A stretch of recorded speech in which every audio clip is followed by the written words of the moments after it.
Good afternoon, everyone, and welcome to the third round of the European Individual Chess Championships 2021.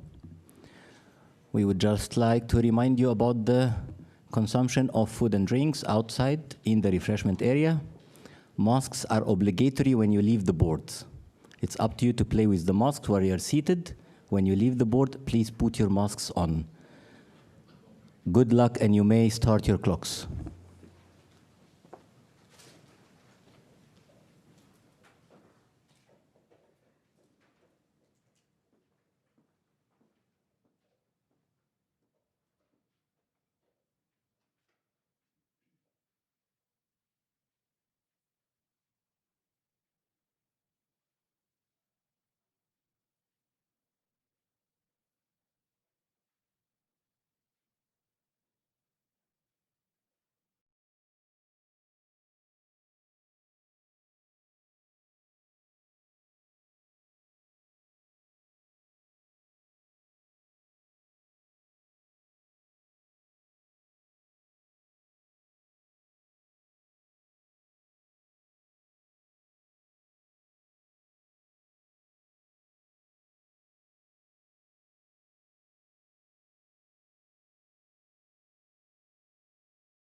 Okay, good afternoon. I'm Ivan Sokolov. We are starting on the third round from Reykjavik. I'm starting a little bit alone because my colleague Ingvar, that is going to join me, is busy picking up some photos from a playing hall. But now let's see. I'm going to focus camera on board number 1, which is also interesting for Icelandic viewers because Hjörvar Stein Grettersson is the highest rated Icelandic player. He was a little bit lucky yesterday versus Petteni because he was actually completely lost, but he managed to turn the things around and to win the game. And today he's playing a young German player, Matthias Blubaum. Hjörvar Grettersson is playing with white. And he's choosing English opening. Bishop c5. Bishop c5 is one of the moves. Botvinnik sometimes used to play the same opening with a white. Well, what is the idea? The idea is, let's say black plays bishop b4, which is mostly played move to play move d3, and then try to get some pawn structure where black takes on c3 and you take back, and then you're having some strange Nimzo-Indian pawn structure, but your pawn on c4 is very well defended, while you still have a possibility to push d4. But here Blubaum played move knight c5, and Hjörvar is thinking as far as okay, I know bishop c5 is one of the main moves. This whole variation is not terribly much played. I'm almost sure that here a move which has been played a lot is move knight e5. I would not be even surprised if Botvinnik has played such a move. Okay, the simple idea is to either speed up the development, or if you want to take on f2, well then yes, you damage my king, but also you lose your beautiful pair of bishops, so knight e5 is the most common answer. And this happened actually, knight e5, d4, bishop b4, d5, knight e4. This is all theory. Queen f3, knight c3, bc3, bishop a5. Let's see this here. What white has a little bit damaged pawn structure, as it's obvious. But on the other hand, white is also having some development advantage, which is not so bad. They are still deep in a theory. I did not play this variation with white and black, so I'm not sure what is here the main move. Maybe bishop e2 is the main move, to try to castle quickly, and then to play move queen g3 to target black castle, and if black and also to pin in the case of black castle, so that this bishop can sometimes go to h6. This is option bishop a3 to try to stop the castle. Might make sense, because then maybe white can even castle queenside under some circumstances, though it looks a little bit strange. I would say that bishop e2 is very logical move in this kind of position. No, bishop f4. Okay, bishop f4. White develops bishop to f4. Aim could be also to slow down move d6, though I'm not sure he's doing it. Castles, okay, castles is a normal move, because black wants to be ready to open up the center. White now needs to finish his development quickly, I think, because otherwise the black is going to play move d6, open up the position, and this bishop standing on a5 will come as a very handy piece. Okay, while Hjörvar is thinking about what to do, I will move to board number 2, because board number 2 we have a German former prodigy, Vincent Keimer. Okay, he is no longer prodigy, he's now just strong 2600 player, who is playing with the white pieces versus Alexei Sarana, young Russian grandmaster. And let's see, knight f3, d5, e3, so Keimer is playing a little bit, he's starting with the opening without too much ambition, but knight c3, dc4, interesting. So Sarana is decided to move the game in some sort of Queen's Gambit accepted. A6, because here if I would play a move like d4, you can move the game in a Queen's Gambit accepted. But interesting enough, Kramer plays move e4. And after c5, only now he pushes d4. So now we are reaching quite unusual way of, let's say, getting to Queen's Gambit accepted type positions, especially because bishop is now going to b3. Though what we have here with a rather unusual move order, cd4, knight d4, knight b d7. Let me see if I'm stealing any tempies, if I'm right what I want to say, because here when you took, I took in a one go. a6, e4. Okay, let me see if I would be doing this from Slav. Let's suppose that I play knight c3. He would love to play Slav, and I play move d4. Well, here usually you play move knight b d7. But if you play move like a6, we can come to same situation. Bishop d3 takes, push, move the pawn, c5, and e4. We have exactly same position. cd4, knight d4, knight b d7, bishop e3, bishop b4. Okay, this is not often played position.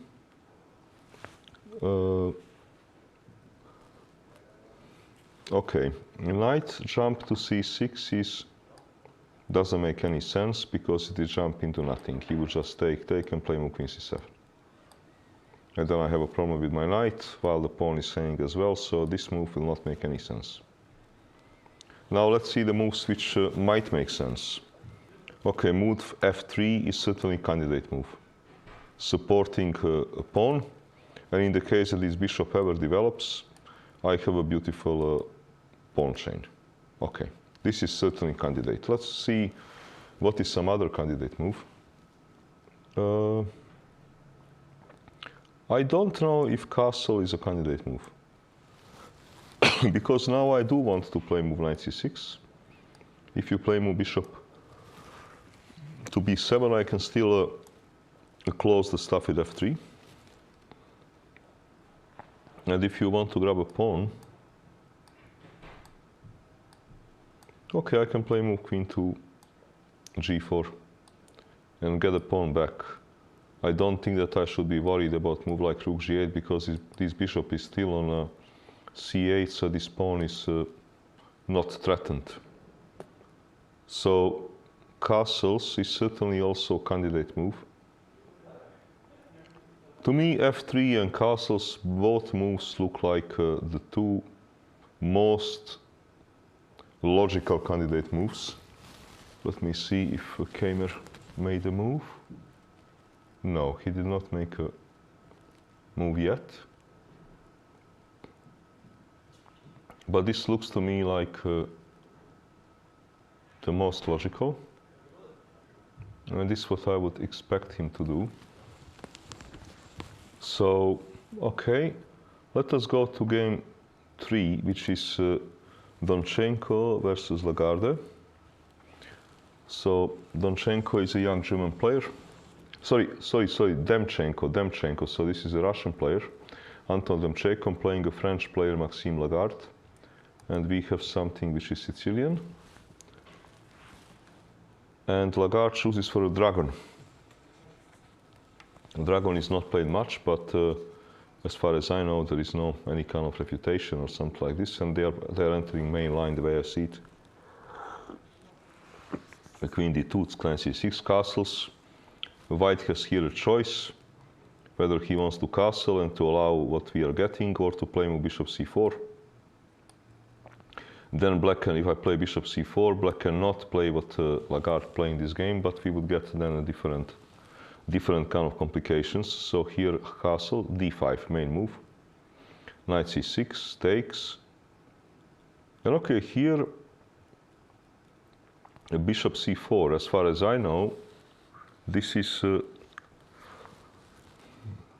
not considered to be the main move. I think this is played very little, so let's see how long would it take Lagarde to answer this move. Is he surprised or is he not surprised? Okay, I'm not so sure because it looks like that. We'll see. I'm not a dragon player, so with the blacks, so I don't know this line. But I know that bishop c4 is a very unusual move. This I know. And to me, for my feeling, black has two logical moves. One is to play e6 and simply protect the pawn. Second one is to play a move like bishop to e6 and to be ready to sacrifice this pawn. To sacrifice it in order to get some pressure on files. I guess this is typical situation that if black has studied this line at home and studied the sacrifice bishop e6, he's likely going to do it. If he's playing the game over the board, then it's much more likely that he will choose for a move e6. At this moment, let me see. Lagarde is thinking. He did not make a move. So he's taking his time. Let's see whether he is going to, whether, let's say, he's surprised or not. Then we have a board 4, which is a little bit wild position. Where did I get this from? This is Husenbeck versus Vocaturo. c3, d4, ed4, b4. As far as I know, this a little bit erratic looking move has been played by Dubov in one of those internet tournaments organized by Magnus Group. I think organized by Magnus Group, and it is a very sharp move. I don't think to be really working, but Dubov won that game. I think it was a game which Dubov played versus Karyakin, and he beat him. On the other hand, Anand with the black, I think, fared better in this particular situation. Bishop e7. The problem of this move when it happens, for example, I know for sure that Anand had a good game. Anand played with the black versus somebody in this line, and he sacrificed the queen with the black, and he won brilliant. What is the problem when you play this kind of position? The problem which probably Vocaturo is having, and what I would be having, is you need to remember on demand. And this is actually not so easy. It is very difficult path to remember on demand, because as far as I remember, I think that Anand played move bishop b6. The way I remember it, but maybe I'm completely wrong. With the idea on such a move to still play a move like b5. But it could be that I'm completely wrong, and this is a problem when somebody is playing this complete sideline, which is actually very sharp. So it is not like you can do whatever you want to do. Because position is sharp, you have those sidelines that you can find a solution at over the board, and it's kind of sort of easy, because even if you don't remember even if you don't remember the line from your computer, the situation is that you have different moves. Here is very tricky, because play is incredibly sharp. Bishop e7 was played, e5. I remember somehow this bishop on b6 because Anand sacrificed queen, and I remember it was some sort of mating net, and I think that this bishop played instrumental role into this. Bishop e7, e5, knight g4, cd4, d5. So we have actually known pawn structure which has come from Italian, but we have a situation that this pawn is on b4, bishop is already on e7. Like, for example, if I would here push e5, he would probably play a move like d5, bishop b5. knight jump, and let's say take, and we have this structure. Now we have this situation. So obviously, white is ready to sacrifice a pawn. This is kind of a clear, and I think this is all well analyzed. Okay. Let's see. Bocatura.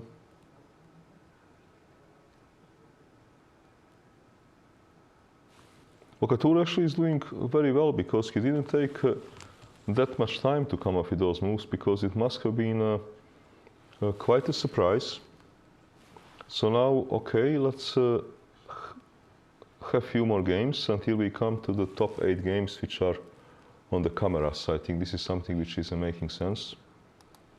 So we have Sivuk versus Hovhannissian. This is on board 5. This looks like some sort of, I wanted to say Vienna game, but I'm wrong, because h3 is played. You have sometimes this color reversed situation. Georgian Grandmaster Jobava, he likes to do this, to play maybe here move h3, or I think that Badur even plays move bishop e2 very often, trying to simply reach Italian position with extra tempo. There is always interesting philosophy in these color reverse positions, because obviously what you want to do, you would like to play position where you're black, but you're having an extra tempi. Usually this extra tempi helps you to easily equalize, but now you're playing with white, and perhaps you are not happy with equality. This is always a kind of tricky part when you're playing color reverse positions. So h3, d5 takes. Knight takes, of course, what black is playing, what Hovhannissian is playing is the most principal. Like he's telling to opponent, okay, you played h3, you are insisting that I should become white. Okay, I agree. d5, e5, knight d5, bishop b5, okay, knight c3, bc3, bishop d6. Castles, castles.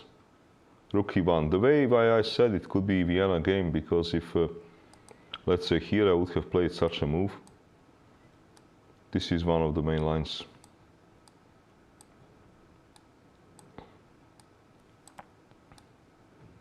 This is, for example, one of the main lines. This kind of setup. Okay, now we have this setup. So rook e1, rook e8, d3, h6. Okay, I think that we can assess position that black has equalized. At least I think so. But maybe white doesn't mind this, because maybe white is having simply philosophy like, okay, I would love to play even equal position, but position that maybe I studied more, or I know more, or I feel myself more comfortable in. So this is usually the philosophy which is behind entering color reverse positions.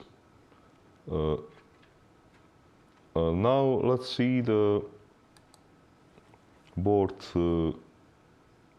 6. Board 6 is having Daniel Friedman, who is playing Gabuzian Hovhannes. Okay. So Friedman is playing Gabuzian, Friedman is playing white. His opponent wants to play a little bit unusual. He wants to play Volga Gambit or Benko Gambit, but with pawn protection. Knight c3, b5. And now white plays move a3. Okay, this is already, you would say that they are almost out of the book. I think the only reason why Friedman is playing so fast is because I assume that Gabuzian has done this in the past in some other games. And that's why white is reasonably well prepared. Because this is really some sideline of a sideline. So a3, d6, e4, bc4. Okay. White is not, you should not be thinking that white is challenging black to win a pawn, hitting the knight and hitting a pawn, because there is this little check. And white is the one that ends up being pawn up for nothing.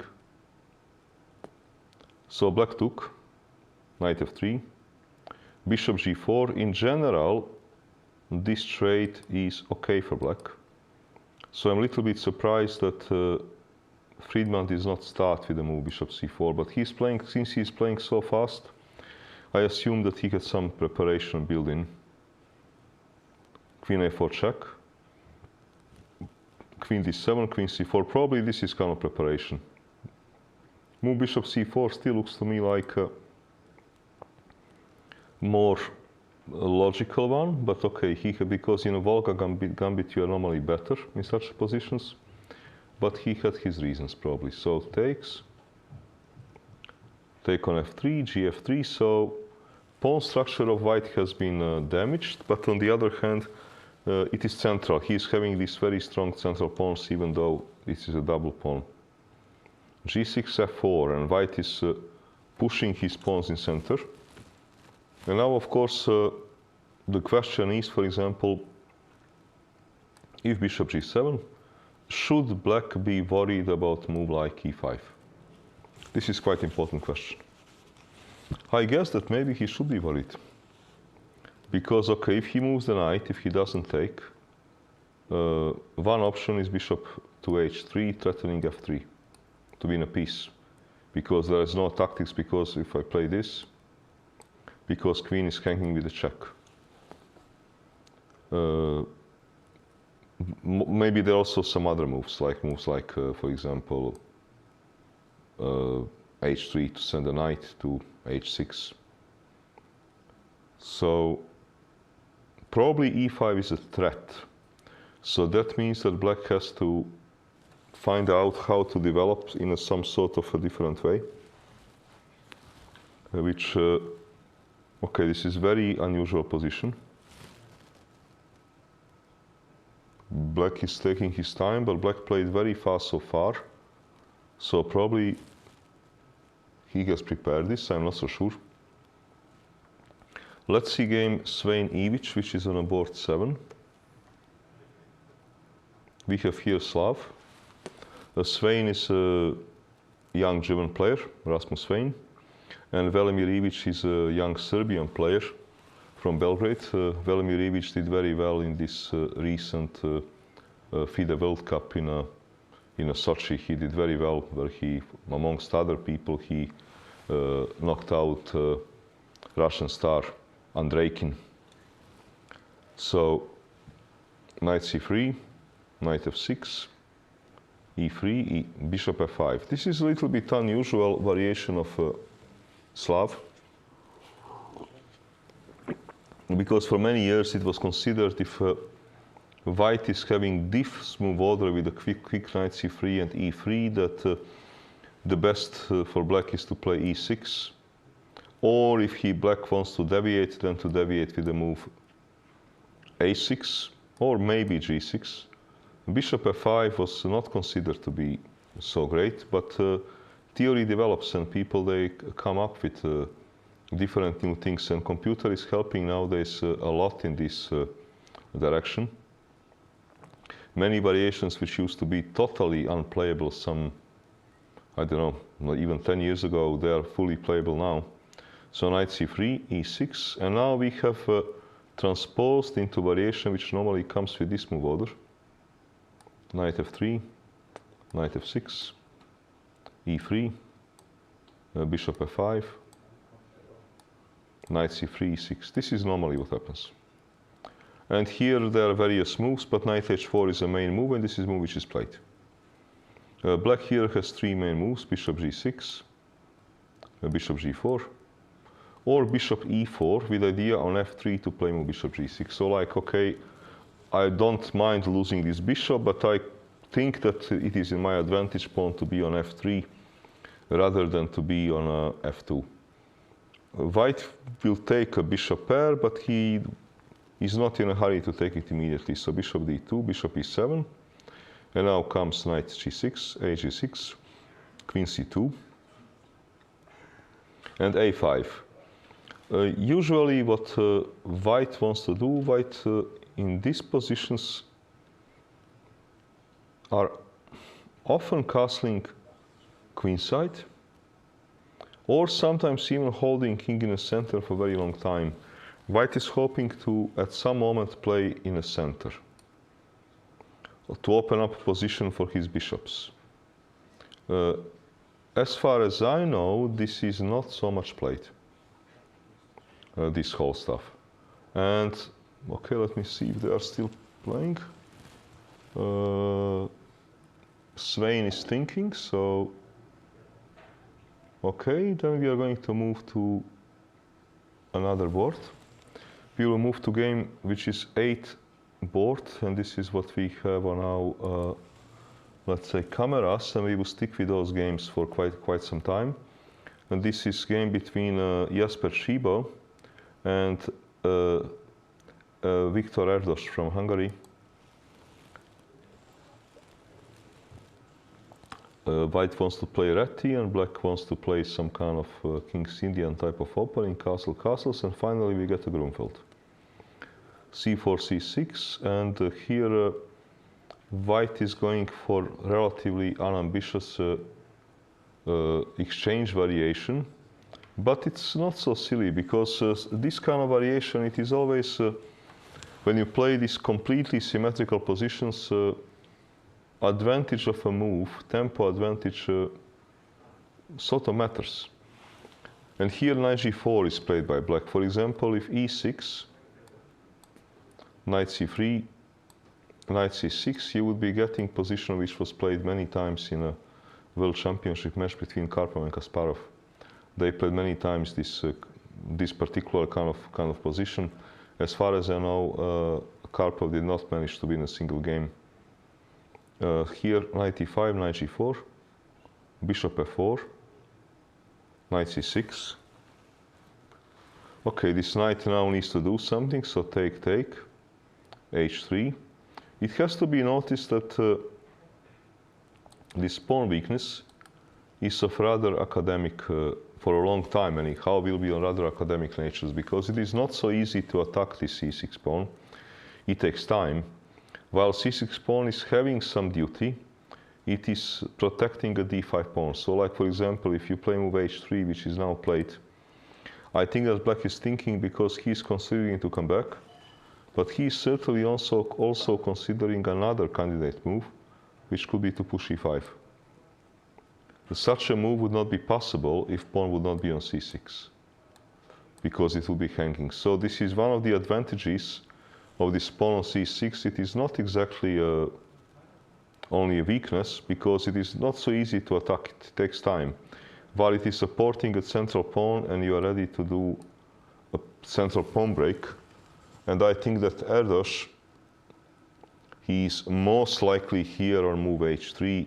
He is considering his option to push e5, which I don't know if he would do, because it could be also a pawn sacrifice, because now, for example, if I go, it is temporary pawn sacrifice. If I go back, you must move a knight. Okay, you move it back, I can maybe take and take. And perhaps black is doing extremely well, but he needs to get this pawn back. Second option would be maybe, let's say, to retreat this bishop to d2. When you move the knight to take, and if bishop takes, okay, if I take the knight, I can take the knight, for example. You take, now if you take on b2, it is a bad news. I take, and I'm a piece up, right? You collect the bishop, and doesn't matter. So knight h6 is not a good idea, because I take on e5. But let's say that I go move with the bishop, so knight h6 is not a good idea. Maybe knight f6.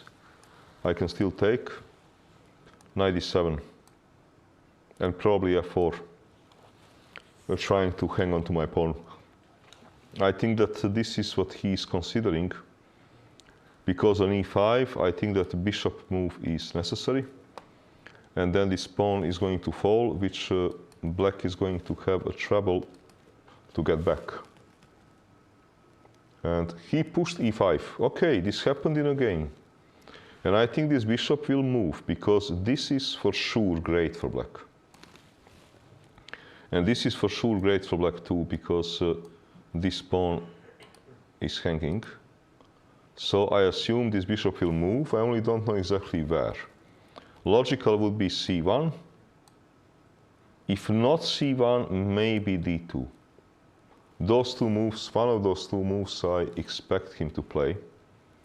And I would be surprised if he would do something else. And now let us go back to board number 1, where we had this interesting position. Bishop f4 castles, and rook d1. And d6, of course, blue baum doesn't mind, you know, this pin, because with this, as long as this king is in the center, white cannot really go for this pawn. So bishop e2, black is to move. Okay, what are his candidate moves? I think they are still deep in a theory, at least as far as I know. But I'm not sure what the theoretical moves are here. To me, humanly, black should be ready to sacrifice this pawn on d6, but he will get a very active piece play. One logical move could be, let's say, move like rook e8 to develop a rook. This looks to me like a very logical move. I'm not sure what blue baum is going to play, but this is a rather logical move. Okay, Kermes Arana. Let us wrap it up there. Okay, they got some... I was saying in this position that either f3 or castles for candidate moves. He played castle, because he should not be worried about this pawn grab, because he gets his stuff back. So this is kind of okay. Bishop e7. And here I was saying that f3, building a pawn chain to stop this bishop, is making sense, because then this bishop is hitting this very strong pawn chain. But Keimer decided for something much more concrete. He played here move a4. This is very concrete play. On the other hand, he's playing reasonably fast, and he is added by one of the most renowned theoreticians in the world, Peter Liko, who is his second and a trainer. So probably he's very well prepared here. He's still in his books. Actually, both players are playing very fast. Castle. I guess he castles because probably here he did not like maybe some pins, because knight c6 will come. And then if I trade this bishop, then a6 pawn might become vulnerable. This is probably something which he did not like. So castle, a b5, a b5. Now black is thinking. What are candidate moves? Well, this is certainly a candidate move. And when I take, let's say take with the bishop. This pawn is hanging, but this pawn is hanging too. This is definitely candidate move. Okay, maybe I can now play move like f3 and say, all right, I'm protecting my pawn chain. This bishop is stupid, and I want to focus on this weakness. This is something which can make sense. This is certainly something which can make perfect sense. Okay, let's see if black is forced to take on b5, because so far, okay, they have spent some time, but not too much time. I think that both of them are still in the books, because this is very, you know, unknown line. And if you kind of are playing so fast, both sides, and actually both of them are quite known for their theoretical preparation. Maybe, you know, Sarana is also still in the books, but he is simply trying to evaluate which way to go. But if he does not want to take on b5, then what are his options? Okay, this is a candidate move. Certainly. I can take, and I can take a pawn. But okay, is it a pawn for free? Knight c5, I have to protect my pawn. Maybe it is a pawn for free. This pawn, if you don't get, it will be bad news. It is a very nice pawn. So this doesn't look to be the option. This doesn't look to be the option. And, okay, what else can he do? Maybe knight c5 first. Okay, this is maybe making sense. I'm hitting pawn and I'm hitting a bishop. If you take, I have a tempi move, which I'm not sure if it is tempi move, because maybe I cannot move because this bishop is hanging. Yeah, this would be fine.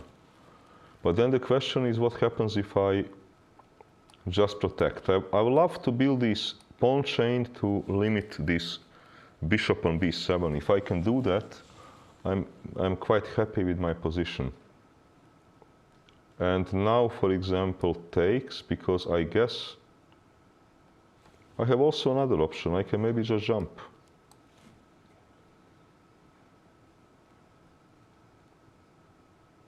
And you will have to probably take, and now work to get this pawn back. I don't know if to work hard or not hard, because when you move a queen, I always have those kind of moves. And takes, takes. Okay, now if this pawn stays alive, it is very dangerous pawn. So I'm not sure what is exactly black supposed to do in this position. He took ab5. Okay. Most logical move, something which I proposed at the very start of it. Okay, most logical move. A takes b5.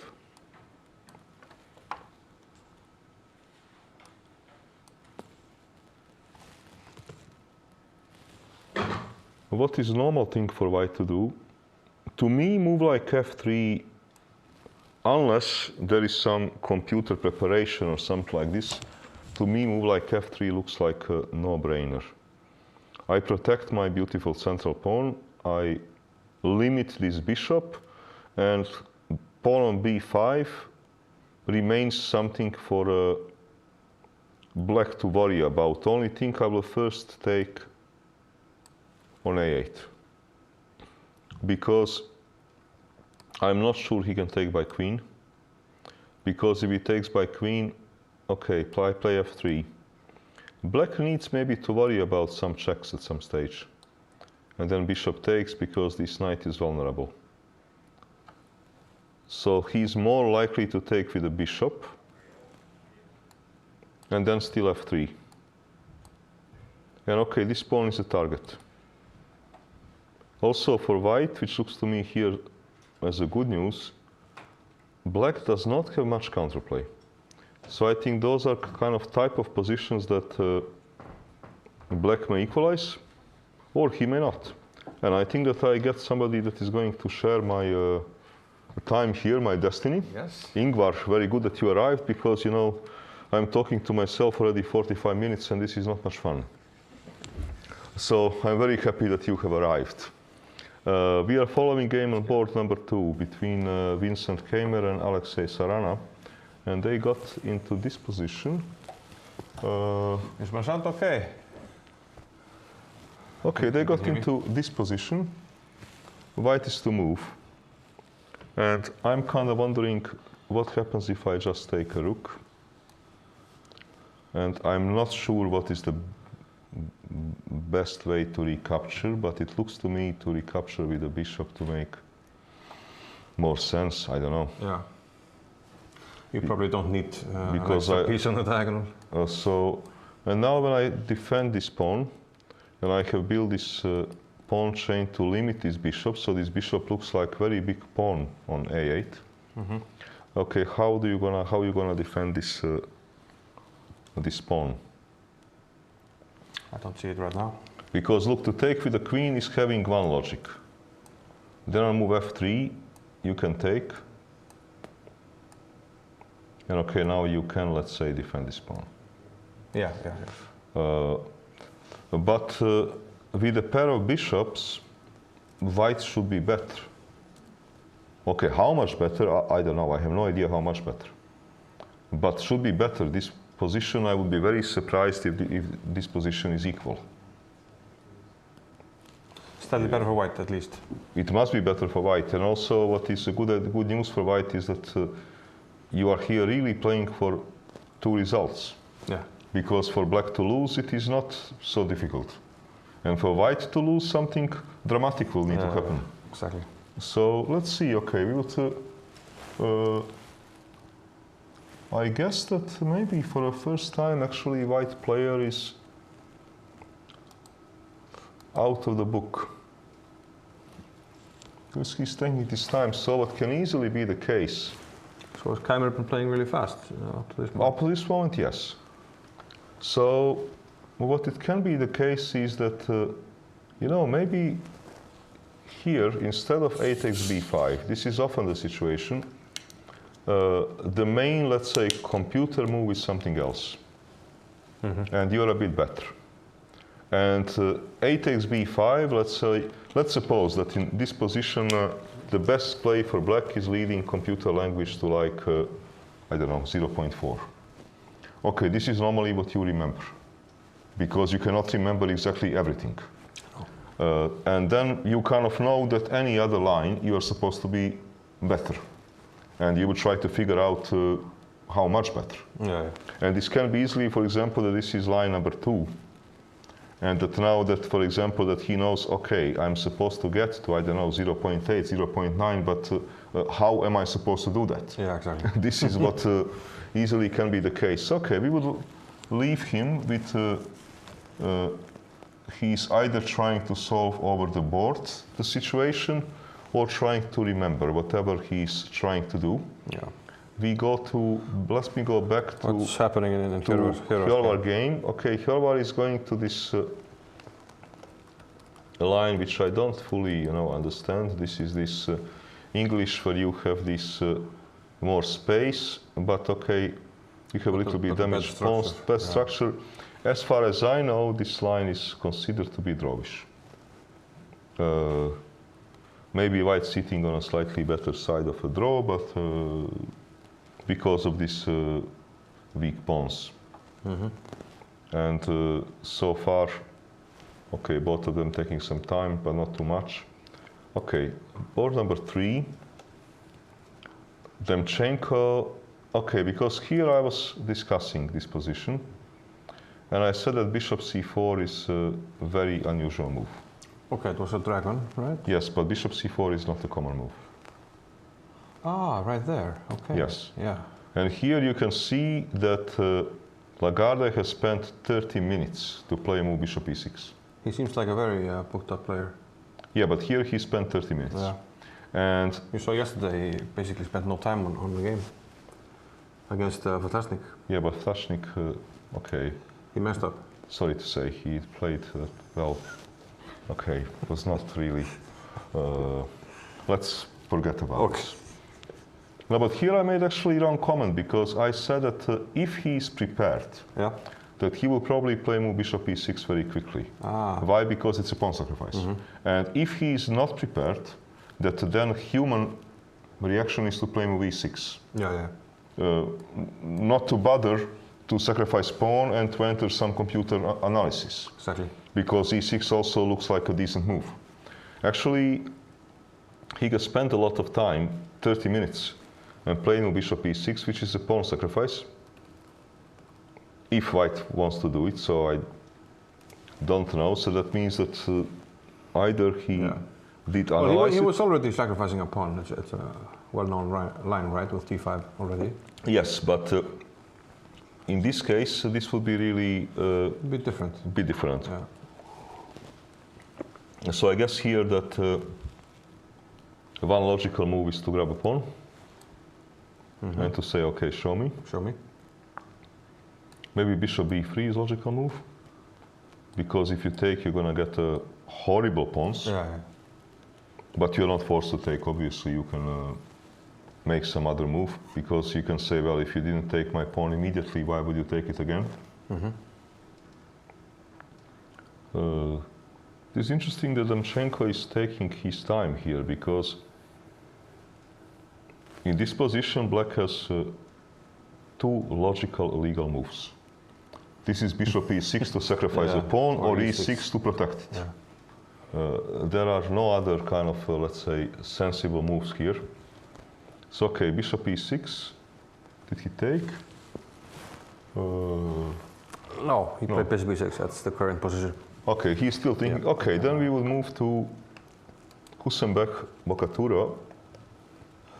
He played this Dubov line. That's the only Yes, thing I he saw played his before I Lubov line. came. He played his Lubov line. That's what I was saying. And okay, I was impressed that Bokatura has played so fast, because when somebody is playing this ultra sharp line that is not having the best reputation, the problem is that when you need to remember something on demand, on this totally sideline, it's not so easy. That's why, for example, Karyakin lost to Dubov in this line. As far as I know, I was saying that I think that Anand played move bishop b6 in one of his games, and he won a very good game, sacrificing a queen. So we have here bishop e7. Recently in one of these tournaments? Yeah, okay. No, maybe not online. No, maybe 2 years ago. Okay. In a pre-COVID time. That's a long time ago. Yeah, takes, push. Okay, a3. But this now starts to look like a normal position, right? Yeah, I mean, black has got all pieces out. Which is about equal. White has slightly more space. It looks like, okay, this element of surprise, if it was any, It's gone. is gone, because, okay, both of them has spent the equal time. That position looks reasonably equal. Okay, let's go to game number 5. Game number 5, we have, this strange move h3. I think. Okay, this is one of. I remember when they had a3 in. Yeah. As a surprise weapon. Well, I was saying that. Maybe similar ideas, I guess. That Jobava, he likes to play here bishop e2 or a3 or all these kind of color reversed moves. So okay, we have this. d3, h6, 92. Basically a Scots with colors reversed, I guess. Yes, he looks like some color reverse position, which I'm not so sure about, because as a white you are not really happy to equalize, because you're playing color reverse. Because equality you sort of have at the start. Yeah. So I never fully understood those systems, but okay, this is the case. Yeah, it doesn't look very impressive for white. This is interesting game of Friedman. Friedman is playing versus Gabuzian, and Friedman is playing very aggressively. They play this strange Benko Gambit. This is a very strange line. But okay, I think that he was very well prepared, probably Friedman, because otherwise he would have taken bishop c4 and then play knight f3. So he's playing this whole stuff, and now he wants to quickly push. And what I was saying, okay, ease on bishop g7, is e5 move a threat? Apparently, okay, black thinks that it is. He plays move bishop h6, and he is now actually challenging Friedman, who has spent now a lot of time whether or not to push e5. Yeah. And up to now, look, he has spent no time, almost. Gf3, very little time. Very little, yeah. But now he is spending a lot of time, which means that... Has he played h4? Yeah, he played h4. He played h4, so certainly he was evaluating move e5, figure out it doesn't bring what he hoped for, and he wants to have possibility to play bishop h3, yes. So now, of course, question is, can I do something crazy? I want to eat pawn, or I want to go to f3? f3. Yes. Would this make any sense? Okay, you need to do something. What happens if I push e5 now? Will my pawns become too weak, or? I don't know.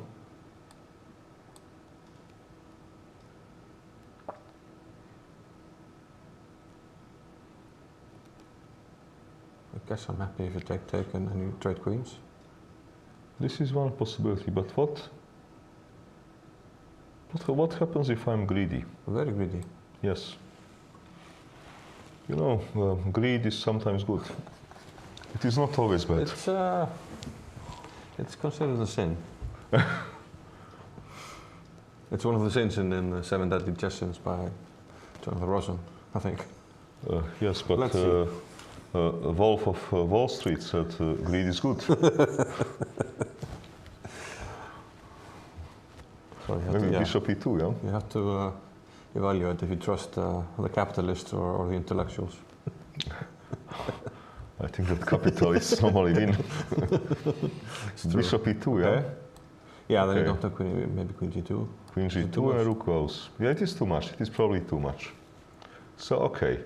I think that you are right, that because if I have to change queens, I think that you are probably just better. Yeah. If I need to go through this. You have to take on C1, I guess. Because I will now need to win a pawn to justify my play, Yeah. and this is not going to happen. No, if I can play F4 and just have Yes. a pawn on T5. Yeah, just to... Must be good. So now, okay, H4, Bishop H3 is an unpleasant move. Actually, maybe... Looks very good for white, because Yeah, there's always this threat E5, E6.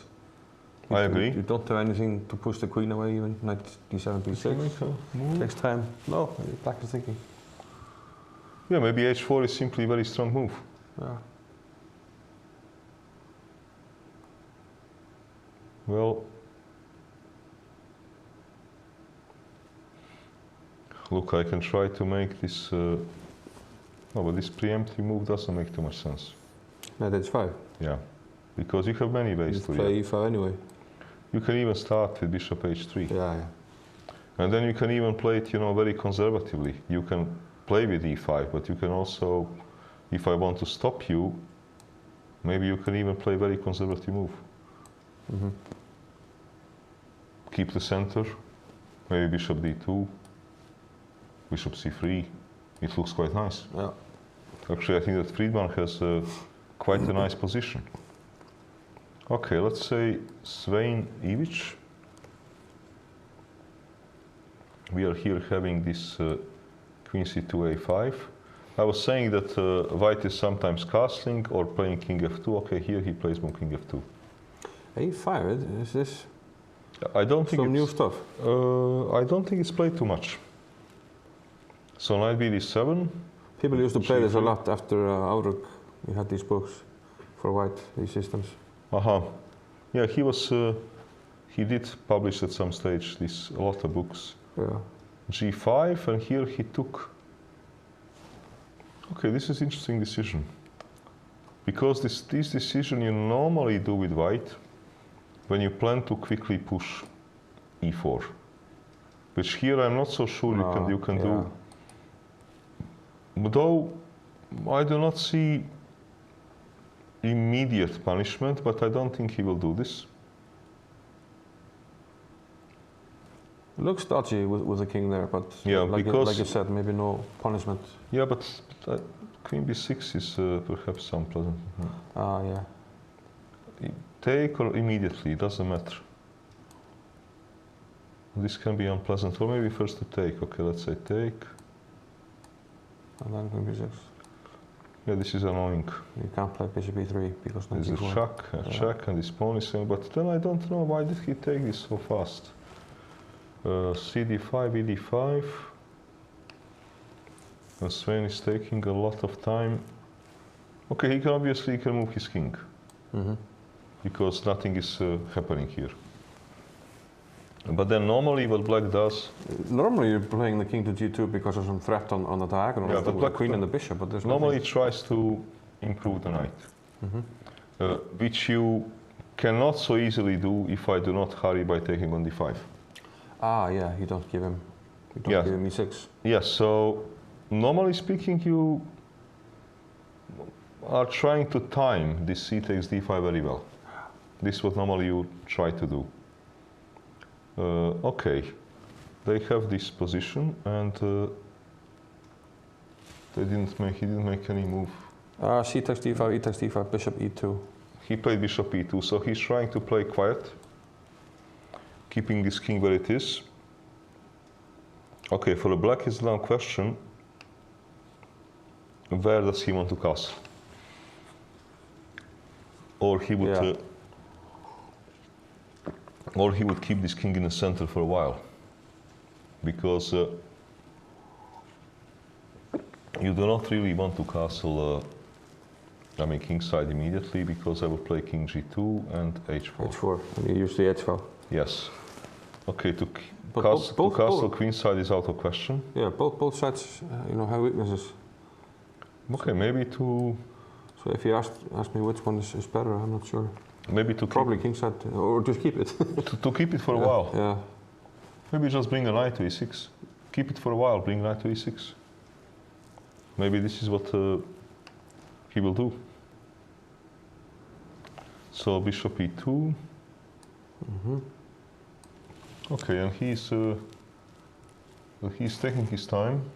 It is also an interesting decision because Ivic is normally a Grunfeld player. Ah, that's right.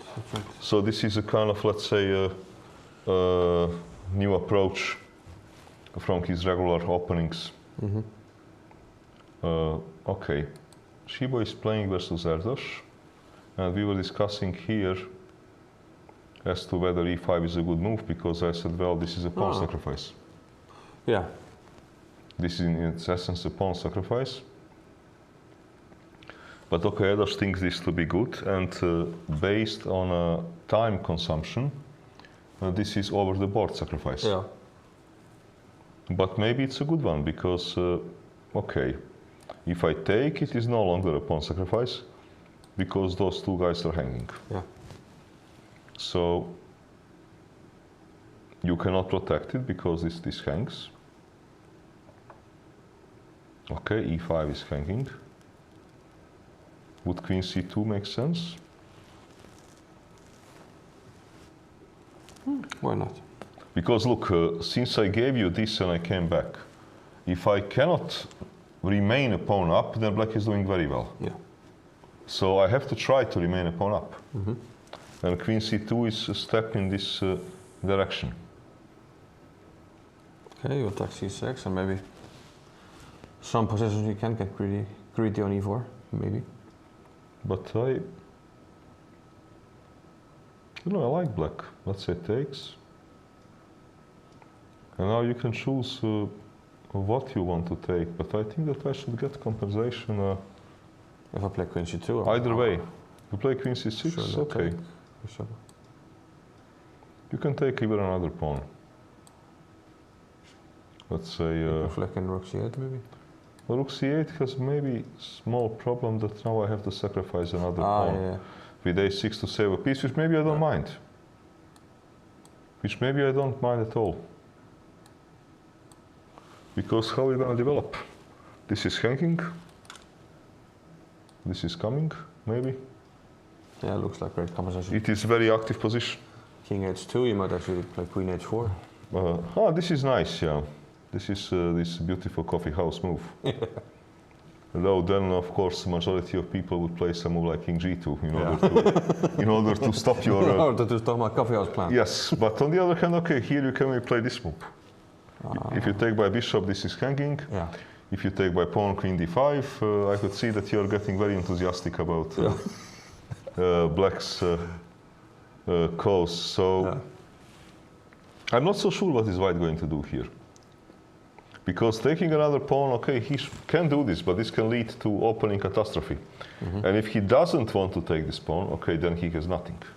I mean, if he plays a move like, let's say, knight d2, okay, knight d2, bishop d2, bishop e5, black does not have any problems. All right, with the white, you're not worse, but you're also not better. Okay, so, and then we have a, this is Chiba Erdos. So then let us go to top few boards, and then we will have a first break. So let us, so Gretterson, Bluebaum, Okay, castles and a blue baum is taking his time, so we have this position. Yeah, can you go back one move? You thought? Yeah. Yeah, I thought for about 20 minutes on bishop d7, or? Yes. Well, not that long. Not 20, 7 minutes. Yeah, okay. Now he's thinking for quite some time, because I guess... Yeah, okay, no, yeah. Okay, I guess the situation is that usually black will have compensation when white takes his pawn on d6. Okay, but not always. He has to be kind of prepared for it. And he's probably kind of thinking how to work it out. I don't, for example, I don't know if this is a move. Queen g3, I guess. Queen g3, and now, for example, such a move. On bishop h6, I want to be ready to take. And at the same time, I want to be targeting this bishop so that you cannot take. So but for example, you can maybe play such a move. And if I take, you can take. And now maybe something bad will happen to me. And if I play h6, okay, I'm completely pinned. I don't know, maybe he's thinking about something like this, you know. So I think that's why blue baum is taking his time. Looks dangerous. Because now he has to take some decisions. White is castled. Also, some lines, even the bishop on a5 could be hanging. Yes. Some tactics. Yes, correct. Ingvar meant when bishop comes here, if this pawn somehow cleans up, then could be a double attack. Yeah. True. Very true. So he's taking his time. Okay, let us then go to board 2. Kamer Sarana. He looked a bit worried to me. He didn't want to play these ideas with f3. He decided... he gave e4? Yeah, after a prolonged thought, not prolonged thought, he thought only 8 minutes. He decided to give e4. Takes. Okay, giving pawn on e4 for this central pawn, not to be willing to protect it with f3, and to still target this pawn, you need a damn good reason. It surprises me at least. You need a very good reason. And this reason should be tactical. This reason must be tactical. So probably he saw something tactical in the position that is justifying his opinion. Okay, so what could he see that is justifying his opinion? Is there some lineup on the 4th rank? Queen f4 and some lines, but I don't see anything. This is how to work it out, because I have two moves. One is queen a5, another one is queen e7. I have two moves. And both look to me sufficient. Doesn't look like a tactical problem, to me at least. Why did he do this? Moment, what could be the idea? Because, look, this position... we'll take on a8 and f3. Look, this position, we are playing for 2 results. This position he got, we are playing for 3 results. Because white can also lose this kind of game. You're having 4 versus 3, I'm having 1. Okay, if white here doesn't become better, he can become worse. So he's taking a risk. So that means that he must have had calculating something quite direct to somehow think these risks to be justified. Okay, one move can be maybe a7, queen a7, something like this. It must be something direct. But okay, queen a7. Still, I don't see any. What can this be? If you play queen a8, if I take, you simply take. When you grab on e4 and you are at least okay. Okay, so this cannot be the case. I'll play queen a8. Let me see, do I have some hidden tactics?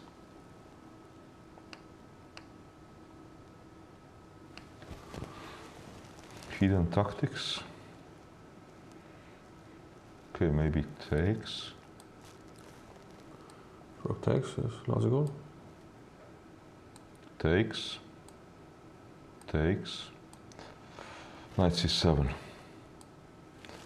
What I want, if you move a rook, I want to pin you. And you're threatening rook d4. Yes, and if you move a rook, I want to take a pawn. Ah. I'm just trying to. I'm just trying to figure out what he could be thinking, because of course he understands that he's taking a risk by giving this pawn. So rook has queen a7. Okay. Okay, this is something. Queen a7. This is something. Okay, let me see if this is really so clean. So takes. But okay, I can also. I can also take with the bishop. I can take by bishop to avoid all these tactics. But okay, at c7 you can also take on c3. So. Yeah, knight c7 is nothing. Then I take on c3. I take a pawn. No, this doesn't seem to be. Yeah, and e6 doesn't work. Taking on e6 doesn't work anymore. Yeah, it doesn't seem to. No, it doesn't seem to work, because this is like a, you know, this kind of thing is like a forced draw. Yeah, we don't have to take back even. So.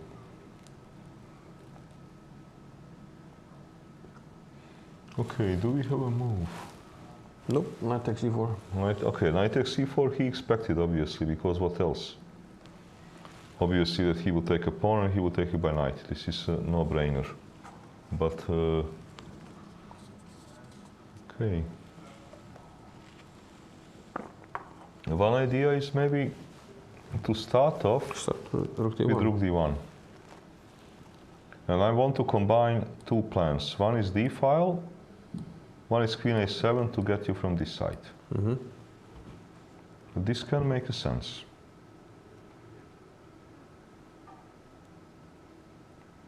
Maybe this is what he wants.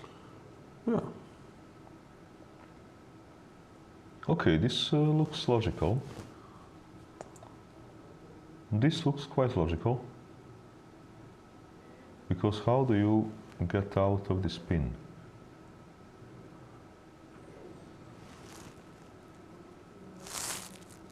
Okay, I think this has a lot of logic. Maybe queen e7, because my queen is, you know, protected, so knight will be able to move. Yeah. So now if I play move like queen a7, it is not a big deal. Because queen is protected, there are no pins, nothing is happening. But maybe I can do something better. Okay. What can this be? Can you now take on e4 and queen a4? I can. But okay, queen a4, I'm still... That's maybe rook a... No. I'm not having a threat. No. I'm not having a threat. That's right. So maybe rook a8 even works. Rook a8, yeah, it also could be working. You are right, because rook a8, I was thinking about some moves like this, but this is just losing because you take, and if I take a queen, check. You give me check and checkmate. So no, this is not working.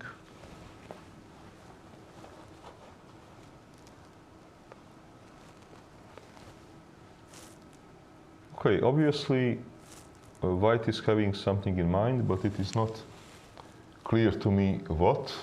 And based by body language of Vincent, it is not clear to him what either.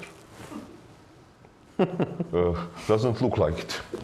So okay, let's try to find out. We would find out in some number of moves. Yeah.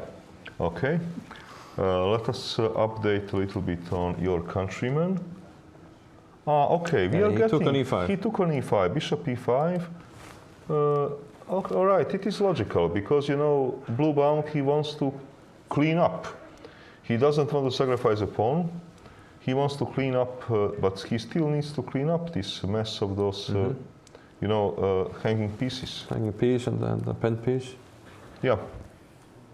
So, okay, we will see what's going to happen there. Demchenko, Lagarde.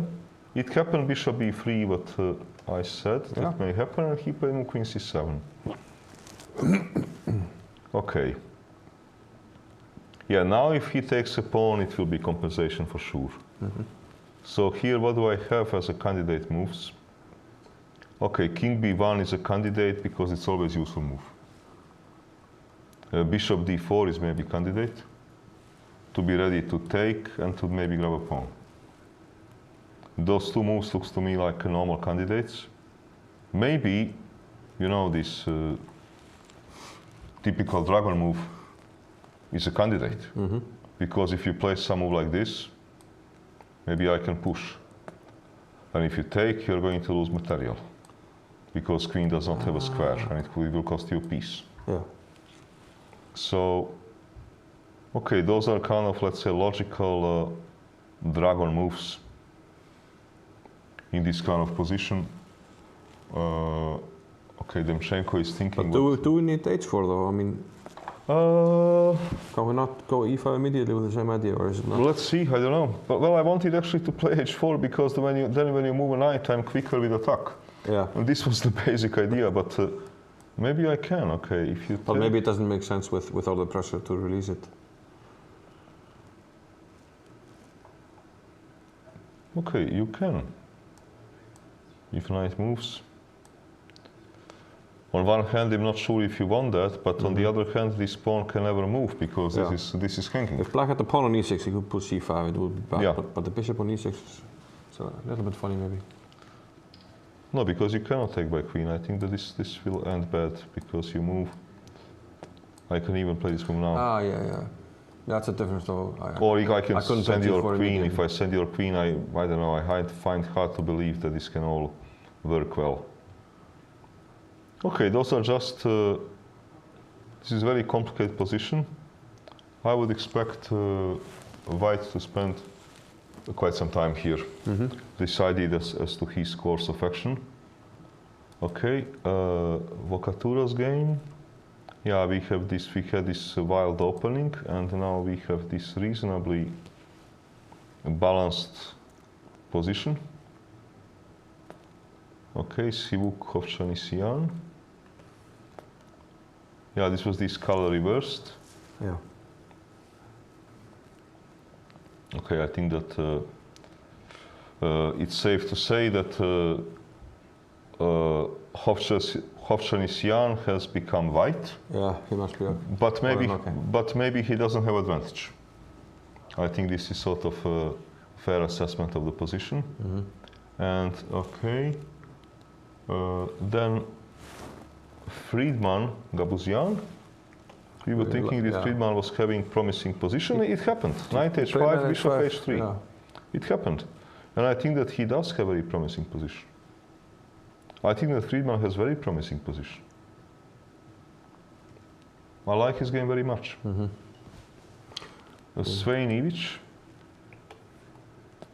Yeah, knight f8, what I told you. Okay, it is very logical because he was thinking, where am I going to place a king? And answer was, I don't know. Okay, then let me try to improve my knight. King g2, very normal move because he wants to be ready at some stage to push. Okay, now it is kind of tricky situation for Ivic. Because he would love to play move queen e6, but he would also love to have these kind of options. Yeah.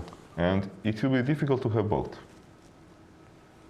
So he needs to take a decision as to what he wants to do. I would play rather maybe move knight e6 because on queen d7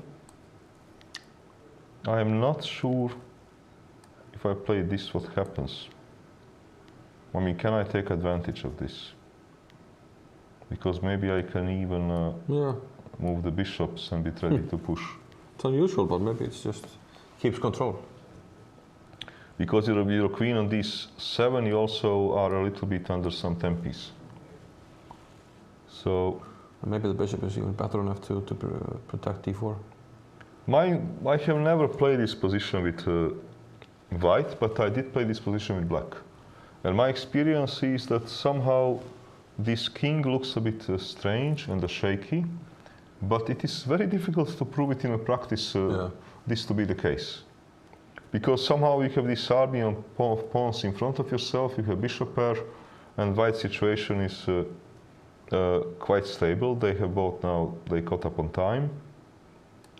Okay, and board yeah, he's really thinking about it. yeah, because okay, now it's not so easy. Yeah. Because now he either needs to play move knight d2 and accept equality and admit, okay, this whole great idea did not work, or he needs to go really for some risky business, picking up a pawn and taking a risk, maybe, okay, to be able to lose. Yeah. Okay, I suggest we update on first two boards and then we take a break. Okay. So your countryman, Hjorvar, is in a good position because his last move was a forced move. And he can say, look, I don't know what is the best way for black to unpin, but this is not my problem because I'm playing white. Yeah. He might easily have this opinion. Black has some things to deal with. Okay, I need to move this queen. I need to move a queen somewhere. I need to move queen somewhere. If you move B7 is maybe hanging. well, if you move queen to c8, this is exactly problem that Queen d5, yeah, so queen that, d5. yeah. So you need to make some move that this stuff will be hanging. Aha, queen e8. But I don't know. Look, if I play this move, now perhaps you need to play some rather unnatural moves. Yeah. Which perhaps don't work, because if you move a rook, I will simply take. If you move a rook, I will take on g7, which I don't know, maybe I don't win, you know. Okay, I take, let's say take. Maybe it's okay. Well, white is going to be better. Okay, how much better, I don't know, because to start with I can win a pawn. Yeah, yeah. No, it is not easy situation Yeah, for black. would be suffering for black. Because sure. also here for black problem is that there are many of tactical possibilities. So it is very easy to blunder here. What happens with the queen e8, queen d5? Is bishop b6 horrible? Or No, it's not horrible. It is, I play think, c5 with you? yeah, I think it is quite possible. I don't think it is horrible.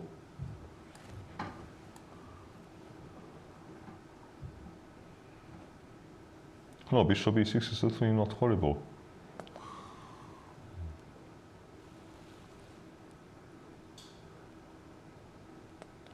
Let's see if I have some other move on queen e8. Do I have some kind of strange tactics?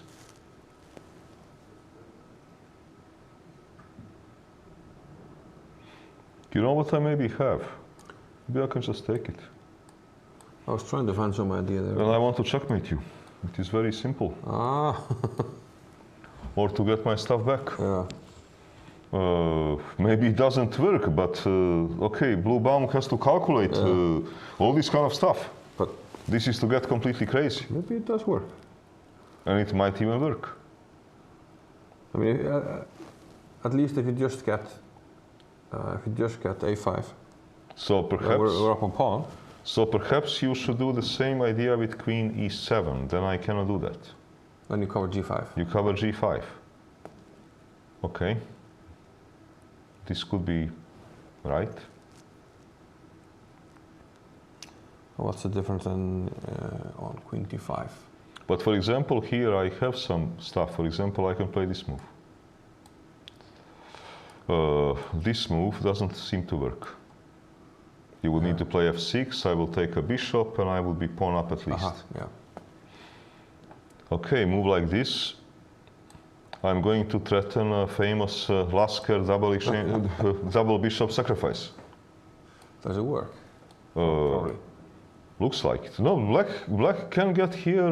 Yeah, then just rook g5 and queen No, f6 black can and get here in a serious trouble. This is really irresponsible position, because you need to calculate so many tactical possibilities. And he made a move. He played what, queen e7, yeah? Yeah, queen e7. Okay, queen e7.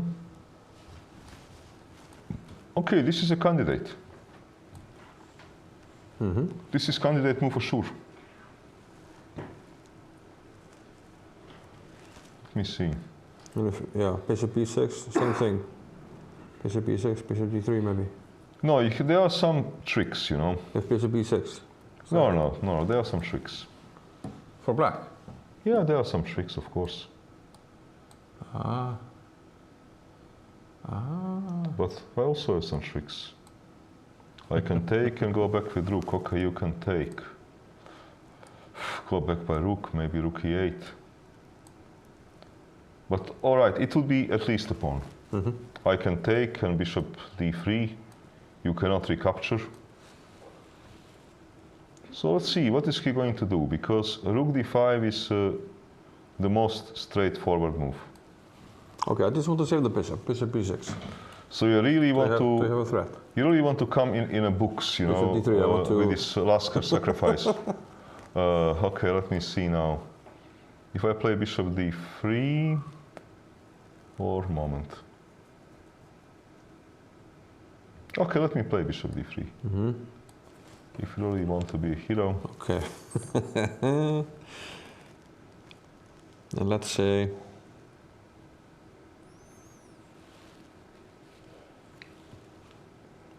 yeah, if f6 you play queen h5 probably. On f6 I was actually planning to play a move which maybe doesn't work, maybe works this move I wanted to play. And on this move I wanted to be a pawn up. But I realized that this is maybe not a big deal, because you take, and if I take, you don't move a bishop because it will be made, but you take. And if I take, you simply double. And you have counterplay. I must come back. I mean, I'm pawn up, but those pawns are double. This looks like a draw.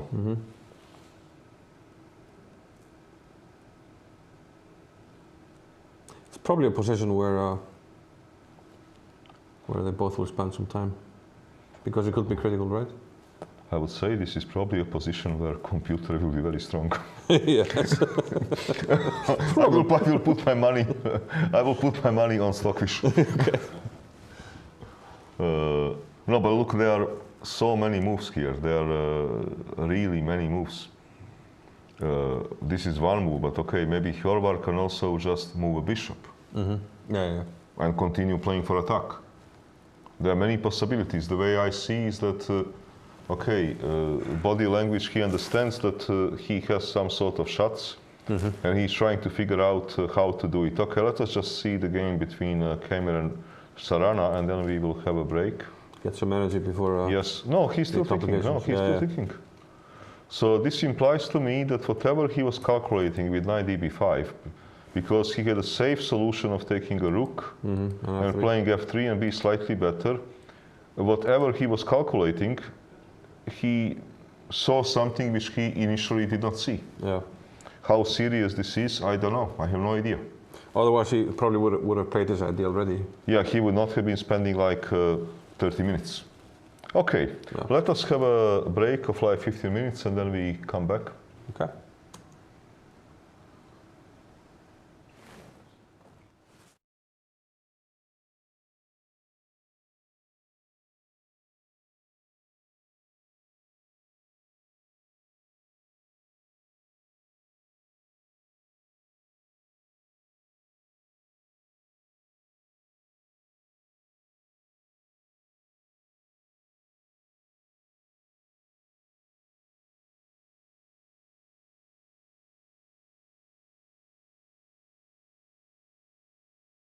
The purest tasting water on Earth, born from untouched lands, naturally filtered through ancient lava rock.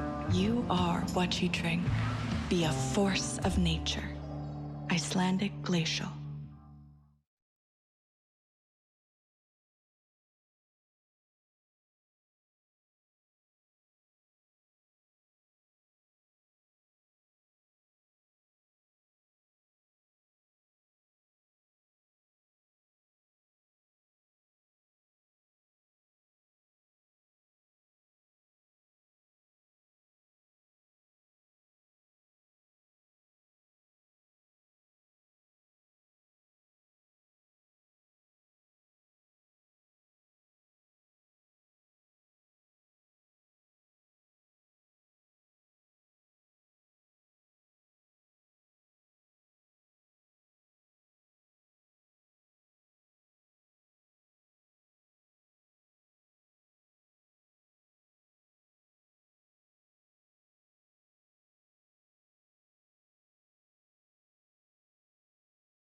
the purest tasting water on Earth, born from untouched lands, naturally filtered through ancient lava rock. You are what you drink. Be a force of nature. Icelandic Glacial.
Okay, we are back. I suggest that we start with your countryman, Uh-huh. who is also playing on board 1, which is kind of, easy because you would like to know how is highest rated Icelandic player doing. Yeah. But since he's sitting on board number 1, nobody can accuse you of being nationalistic. That's true. So this is kind of then quite good. Kind of an unusual situation to have an Icelander on board 1. Okay, but he played move rook d5, but we expected actually. All right, so now let's see. And he took his time, which is normal because he understands, Hjörvar understands that this is an important moment. And okay, if there is something that you should play it precise. So it makes a lot of sense. So now we are going to see how is, his opponent going to react. I think there's 2 moves. One is to move the bishop or to protect the bishop. And second one is bishop c6 to be thinking about these lines which I was giving. And whether or not he can maybe hold the draw in such a kind of situation. Yeah. Okay, this is not easy decision. We'll see. Okay, I could see that. Did he make a move? He made a move, looks like. Bishop b6. Bishop b6, yeah. Okay, bishop b6. Okay, bishop b6, so let's see. Now, Hjörvar has option to continue what I was suggesting, option number 1. Let us try to see all his options. Option number 2, sometimes sacrificing an extra pawn in order to have attack on both pieces might make sense. I'm not sure if it makes sense in this particular kind of situation. Because, for example, okay, if I attack, you move, okay, something like this. You move king, but maybe I'm not achieving what I wanted to achieve, right? I can get a Yeah, you can at least take a pawn back, but then... This, I can still pin you. No, it is still kind of messy situation. But he should be able to somehow get out of it. So I don't know if such a move is making sense. Okay, if I do the same thing and now I want to attack you, because I have extra diagonal which is open, does it matter?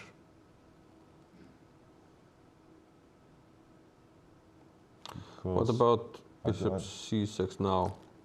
Bishop c6. Queen g3, f6, and there's nothing hanging on a5 anymore. Wait. Now if I think now I'm just winning. Queen f5. Aha, moment. I need to mate you. How to get it done? Okay, check. Check.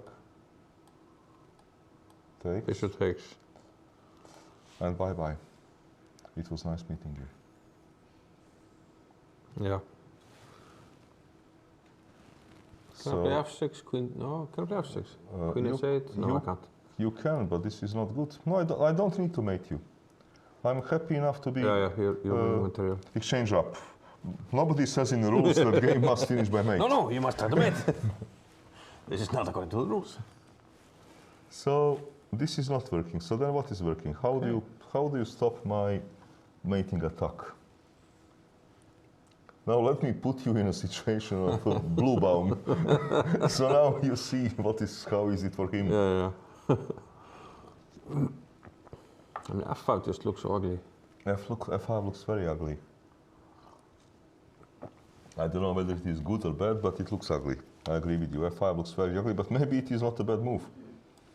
Okay, sometimes ugly moves work, But okay, let's see.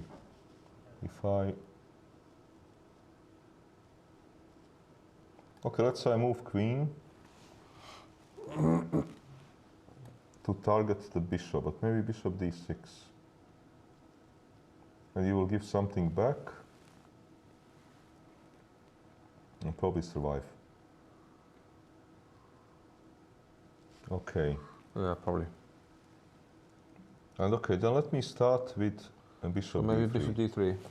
Anyway, because I think that I'm threatening the same stuff. Check, takes, and takes. Because now f5, not so sure. Let's say I try to maybe grab a pawn. You can protect this pawn, but now I threaten also move like c5. And then if you would take, I will take. Sorry, if you would take, I will take. So not really obvious. I think that bishop d3 is certainly a candidate move. Okay, here he will take his time here because he understands that this is important, moment that can simply make or break the game, and he will take his time, which is very sensible. He would be, wrong to be doing something otherwise. And moment, can I?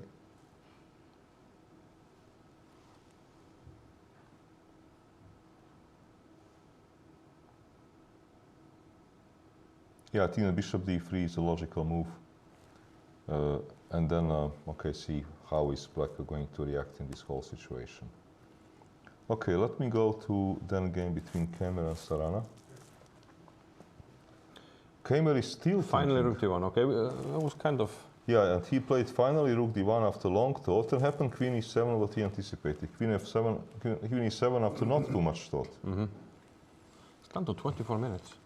Yeah, because, okay, I think that he missed something, whatever he missed, because he really had this stable advantage, rather stable advantage, and maybe black will make a draw, maybe not. And now he can easily become worse here. Once you change this kind of pawn structure and you're having this, okay, we see that Hannes came here, who probably made the draw. Yeah, I was, he just offered me draw, I didn't know what's happening here. He was probably not happy with the position. You had black? Complicated, Who did you play? Apasov. Ah, Nihat Abasov. Let me see, where are you? Which board? I thought he was, thought he had to play T4, he had some preparation, because I know it's He's probably... Let me see, where is the Hannes? Should be around, it's slightly up, yeah, 18.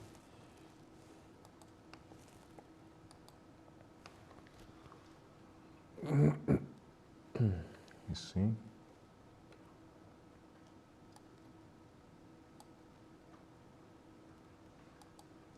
No, 18.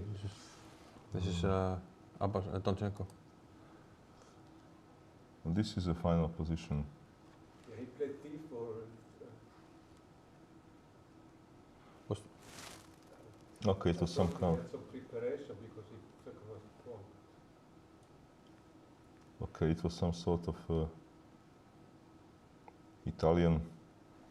Yeah, Okay. this is some knight h7 is known some cases. But I'm not sure about h5. I mean, now king g7. It's h5 is also possible. I don't know.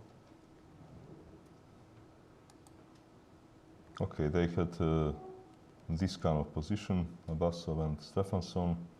The white here usually sacrifices this pawn on d4. I don't think it was a preparation, but if he doesn't sacrifice this pawn, he would fall under attack.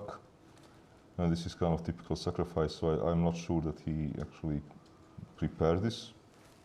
So he basically checked out, h3. Yeah, but on Not the other hand, okay, maybe you did okay taking a draw. I have no idea because position looks very complicated. It is difficult to say, because if black wants to do something, probably you need to take this pawn. Question is when. Yeah, I think maybe T4. G4 first probably makes sense. But what would he play on G4? He played h3 and offered draw. So. Okay, but let's suppose that you were brave and that you played G4. Yeah, that's his question. Yeah. So what would he do? The game finished after h3. He offered a draw after h3. Yeah, but let's suppose that you didn't accept the draw, that you played G4. Yeah, I would play T4, yeah.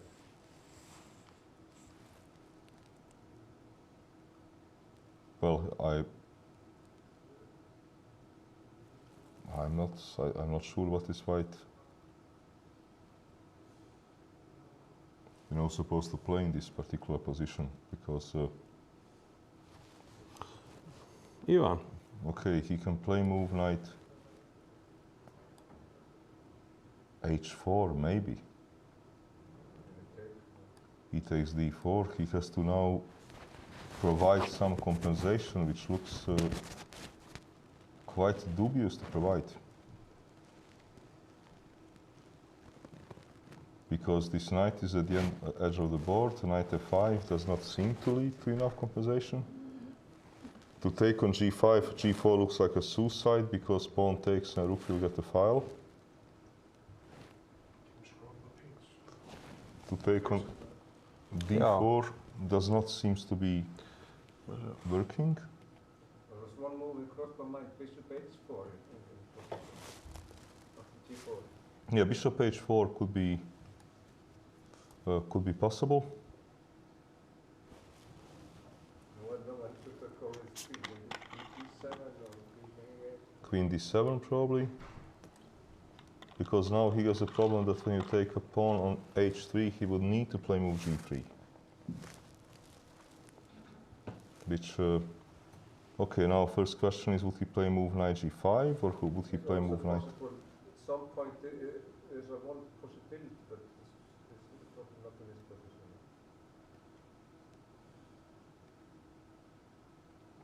Yeah, I'm not sure what should he play here because it doesn't look to me that he's in a really good shape, because if he plays knight h2, you simply take a pawn on d4. Does not look like that there is a compensation. Of course, he can try to complicate matters with the moves like f4. Okay, this is a bit complicated game. All right, it's pity it finished. Okay, let us then go back to this gamer who is thinking. Okay, queen e7. Yeah, he is dropping into this. He's dropping time and. Still thinking. Yeah, because okay, he understands that if he doesn't become better, that he's going to become worse. Ivan, I have one question. Yeah. On board 25, Durabali, he made a very quick draw against Gavrilescu. We don't need to check the game. Basically, they played for 3 or 4 minutes. Yeah. Do they know each other, or do you know? Look, it's very unusual to take a draw with white. Being who was playing? Durabali. Durabali versus Gavrilescu. I have no idea. I see that rating difference is 150 points. Yeah. And Gavrilescu is coming from Romania, I think. And Durabali is coming from Azerbaijan. I have no idea. How many moves did they play? They finished in. They were very quick. Which? 425. 425. Let me see. 9. Yeah, this is a pre-arranged draw. Probably. I have no idea. Maybe he was just feeling ill or something. Must be some reason. Must be some reason, because normally I do not see why would somebody with white make a draw with somebody that is 150 yellow points lower. Yeah. This is something difficult to explain. You so. can make the draw just in like 10 minutes, something. 5 minutes. 4 minutes. Yeah.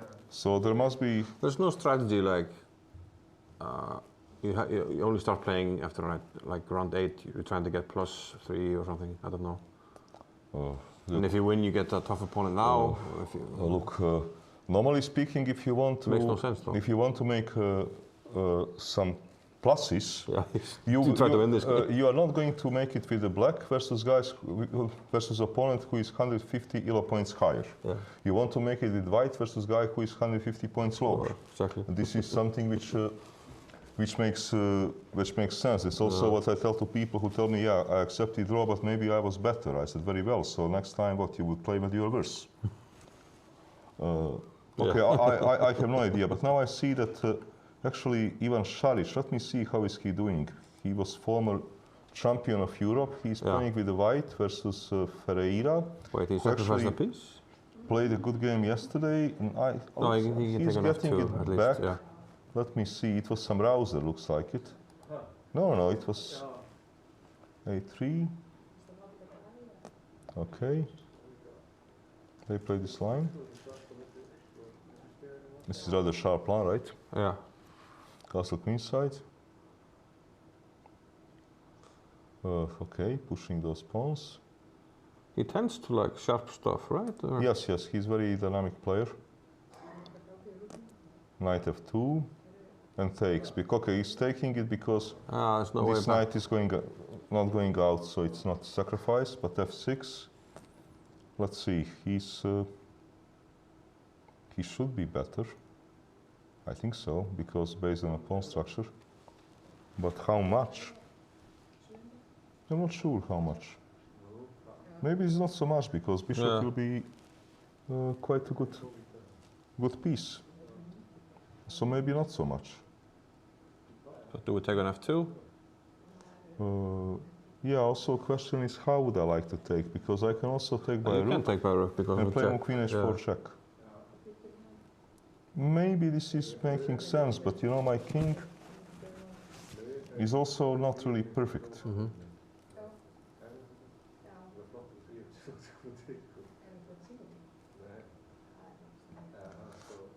I'm not sure, maybe I should take.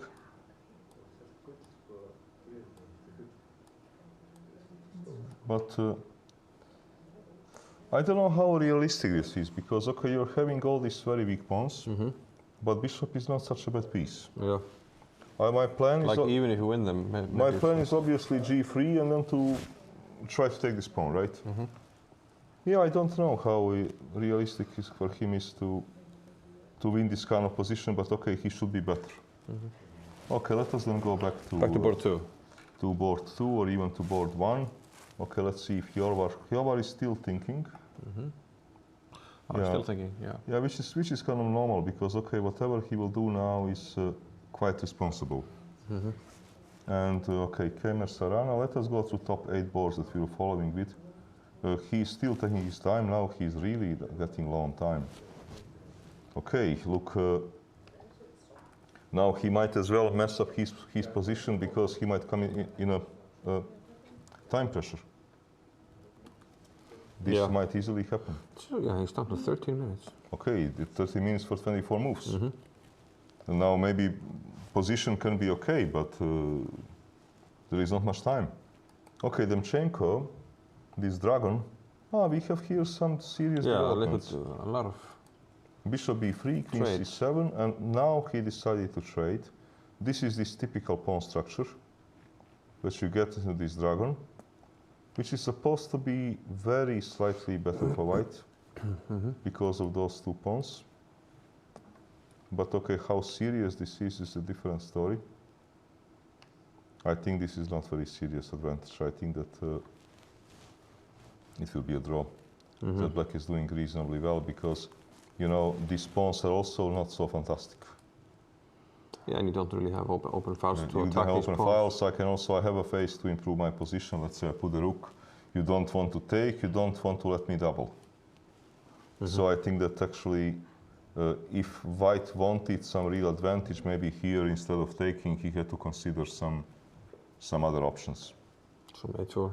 Yeah, maybe h4 or bishop d4. Okay, Vocatura's game. This was this Dubov kind of line. Position still looks reasonably balanced. Yeah, it still looks reasonably balanced. It's about equal. Okay, Sivuk, Hovchanisian, this game were... Okay, we have this color reverse position. And I think that probably clever move. Queen g5. A backward knight moves, never easy one. Yeah, I would say again, you know, black is doing well. How well? I don't know. For sure he's not worse, but is he better? not easy to say. Okay, let's see this Friedman game. Because Friedman was having this sort of attacking position. Yeah, we had bishop h3, we saw. Yeah, but he has spent a lot of time. Now bishop h3, queen b7. Okay, check. Check, e5. Here is also always unclear how terrible this is. But here is one problem. If king goes there also, you cannot develop knight for the time being. Yeah, true. So, okay, push. He's taking advantage that this rook is hanging. Ah, you can play e6, yeah. Yes, so you cannot push e6. Castle, now e6 is a threat, but now he castles. Okay, here, you know, it could easily happen that White overextended himself. Yeah? Yeah, it is not so, you know, it would not be so shocking if here tables were turned around. This is because if you play sharp e6, position. you also have to figure in that you're opening the f-file. Yeah. Once I take, and the diagonal for the queen, so. This position, okay, I understand why is Friedman taking time. Because this position is not easy to play. Many things are hanging. Black king is suddenly safe. White king is not safe. Many moves for white. Yeah. But not obvious as to what he is exactly supposed to do. For example, should he take any action with his pawn? Or should he maybe just, you know, say, all right, let me protect my stuff. You But want to look at the computer? no, I'm not looking at a computer. Let's look at my game, and we say it's better white. Okay, The final position? Final position. Okay. okay. So Stefansson happy with his draw. So rook e1. I'm wondering here, for example, So if can I play such a move? if we don't like it anymore, Can I play such a move? maybe. Why not? Because my idea is, okay, if you don't take, your bishop is stupid. Like e6, knight f6. Yeah, and if you take, okay, I take. You got this file, you got the square, but how about all those horrible pawns? I don't think it's easy for a Friedman, because running short of time, look, he has only 16 minutes. For remaining 24 moves in this kind of position, this is not going to be easy business. So maybe he went wrong in the last few moves because we really liked. Yeah, we like position. his position. This queen went. Look, maybe this check was completely unnecessary. Because he gave this check and pushed. Maybe, okay, perhaps he so completely missed that black can castle. Play rook a7 and castle. So then there was no particular point to give a check to develop that knight. Since he castled, we played queen e4, which did nothing. Because there was nothing so terrible with this queen on c4. Yeah. No, but now it is not going to be easy. I don't know what he's going to do. Okay, let's see Svein Ivic. So Ivic has brought his knight to e6. Here he decided to do it. Rook a d1. White is slowly getting ready for his process. g6. Bishop d3, knight, king f8, knight e2. Look, he's protected, and he's slowly getting ready for his push. If white is to here become better in this position, it has to do with this e4 push. But, okay, what black sometimes does in those positions, sometimes he can equalize by pushing himself. And rook c8. What? Or to maybe start with rook c8. I was going to ask about g4 strategically, but I guess with the king on f8 it's... No, maybe not a bad move. Okay, g4. Just because I want to stop the idea of e4, but... And maybe my king... Oh, it can be a good idea. What I'm now thinking is... can you run... I'm worried just about takes and maybe rook f1. Can you run into a tactical problem? Or even this, yeah. Because you probably have to take that bishop. Knight back and then rook f1 or something. And then takes. Two knights are hanging. Knight f6. And now rook f1. But yeah. Now question is how do you get out of the box? Mm-hmm. Because I have rather primitive threat, takes and rook f1. Yeah. My threat is very simple. This can be a problem. Yeah, it's too much for black. Otherwise, g4 is, I think, quite a good strategic move. Mm-hmm. Uh, Yeah, I was just thinking strategically, apparently not tactically. no, but g4 is Yeah. g4 is quite a good strategic move. Yeah. Okay, we'll see how would here this all. Because other idea is because you cannot push this immediately, you know. He played h3. But So knight d2. I guess queen d7 then. Queen d7, h3. Yeah, this happened in a game. Okay.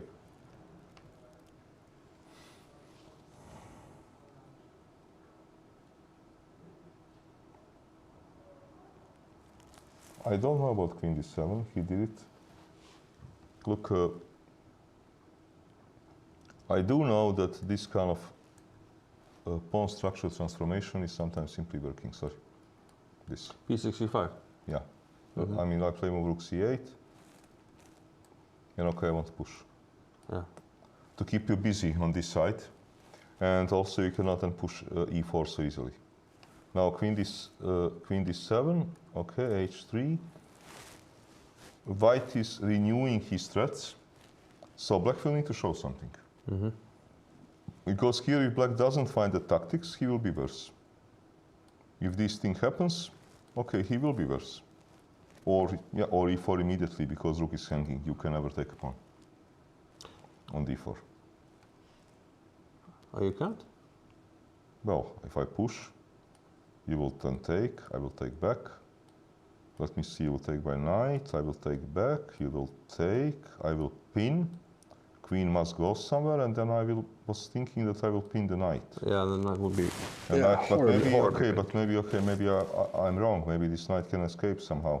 But it looked to me that this pin will be bad Yeah. news. Okay, let's see. Let's leave these problems to Ivic. Yeah. Okay, Chibo Erdos. This was this Grunfeld game. Oh, many things happened. Let's see if he defended the pawn. Yeah, he decided to go for a pawn. Okay. But bishop. Kramer did that very bad blunder. Who? Kramer. Oh, really? Yeah, we'll come to it. Okay, this is quite brave. Taking all No, those white pawns. is sucking. Oh, he takes c6. Yeah. Okay. Okay, but you cannot really do something to his queen. Moment, this looks quite equal to me because you have to take by queen. You have to take by queen, Otherwise, rook c8 will be a problem. You will not lose a piece. Just to make it clear, I mean, you will because I will come with this rook. Yeah. Okay. So queen takes. Rook moves. It should be about equal. Mm-hmm. If I play this, we both have very stupid pawns. Yeah. I'm not so sure if this is the best move. Maybe I can play move queen to a5. But this looks to me like about equal. Okay, let us go then to game of Kramer. Mm-hmm. Whoa, what happened there? Okay, let's see. Oh, there's queen b7 coming.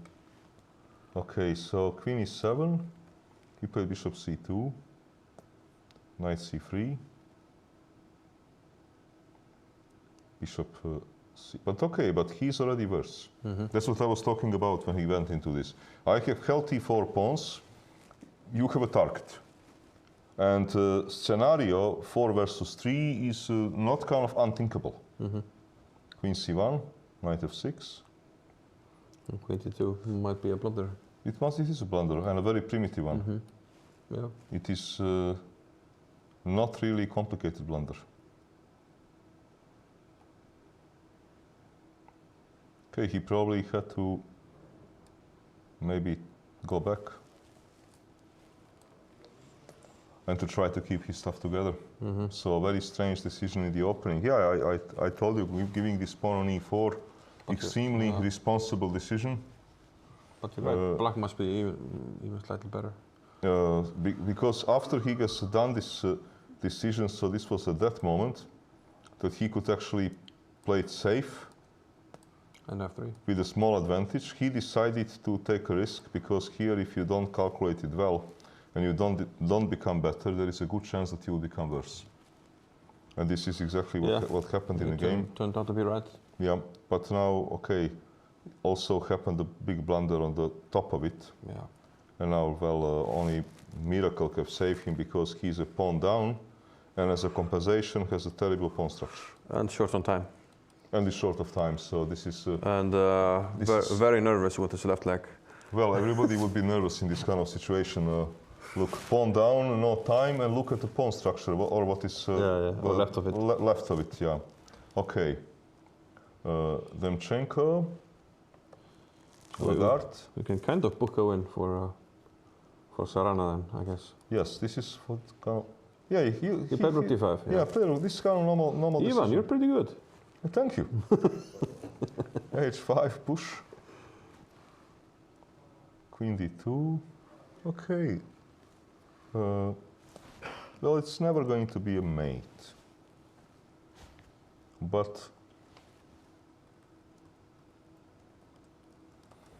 what will be the objective assessment of this position?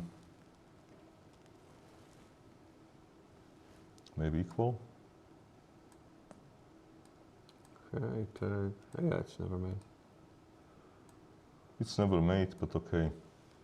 Maybe also he's doing okay.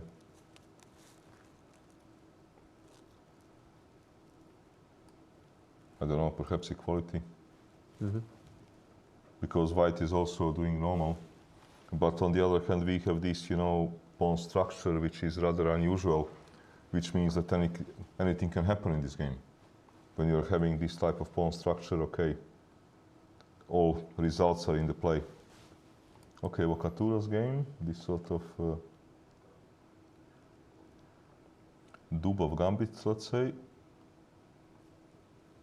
Is white having something because of this knight well placed on e5?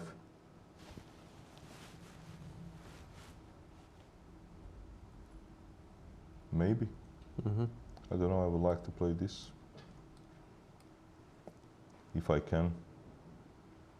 Those bishops at the moment are doing nothing, but if a position opens up, this may change. Yeah, at least you. This knight is strong. Yeah. So, and it doesn't look like you can change it at the moment or chase if it f6, because I will come with knight e2 and knight e4.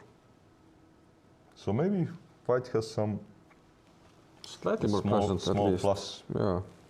Okay, Sivuk, Sian. I think the black is having a...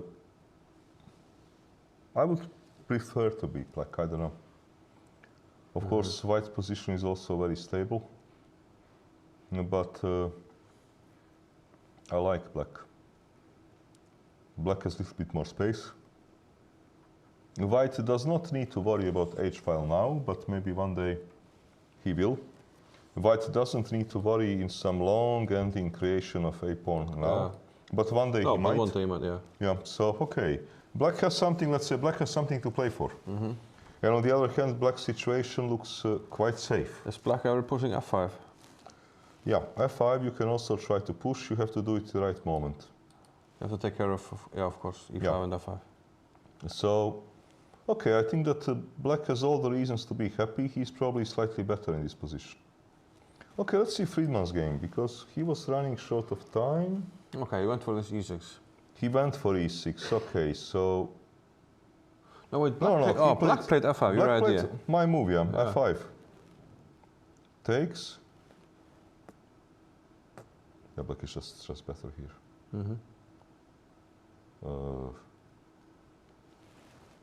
King h8. Okay, my problem with the black is, but let's see, maybe black is not better, because your bishop is cutting off my forces. Yeah, it's cutting the board in half a little bit. So I need to bring those forces. If I cannot bring those forces, I can also get mated. But what is going on here? I should not give this pawn. The knight on b6 and the rook on a7 are out of the game a bit.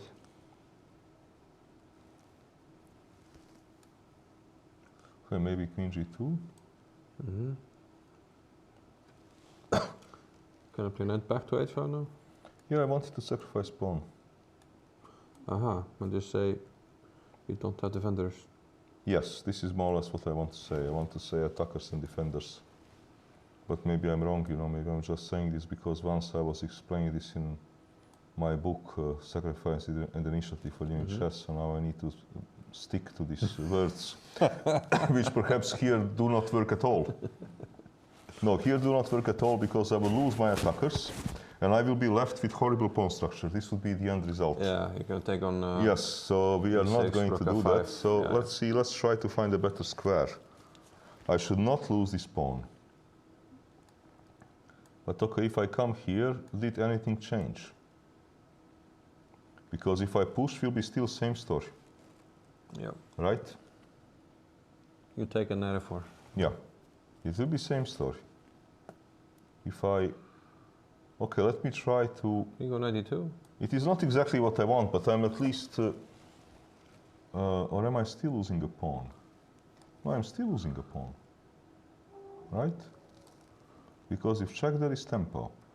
I'm trying to find a way to use the jack somehow. Okay. Don't see it. Now important part, king is in mate. So we have to now mate this king, because if any check is happening, king is in a checkmate. But if I take rook f6, I cannot use it. If I play... You know, it is pity that... no, I don't have this kind of...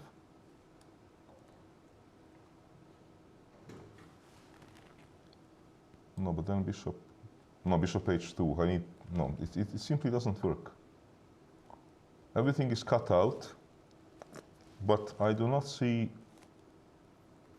No, I don't see anything. How to take advantage out of it.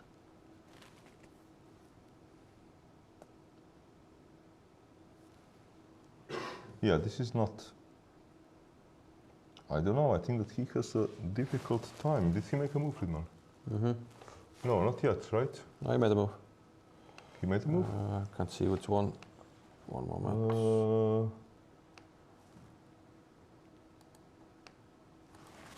Bishop b6, king h8.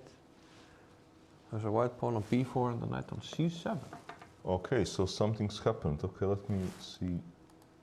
So I guess queen d3, knight a8, b4, knight c7. Aha, so he didn't want to go for his pawn, he wants to go for a liberation of his pieces.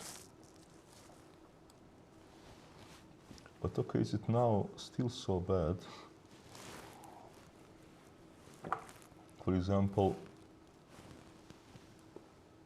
if I put my rook,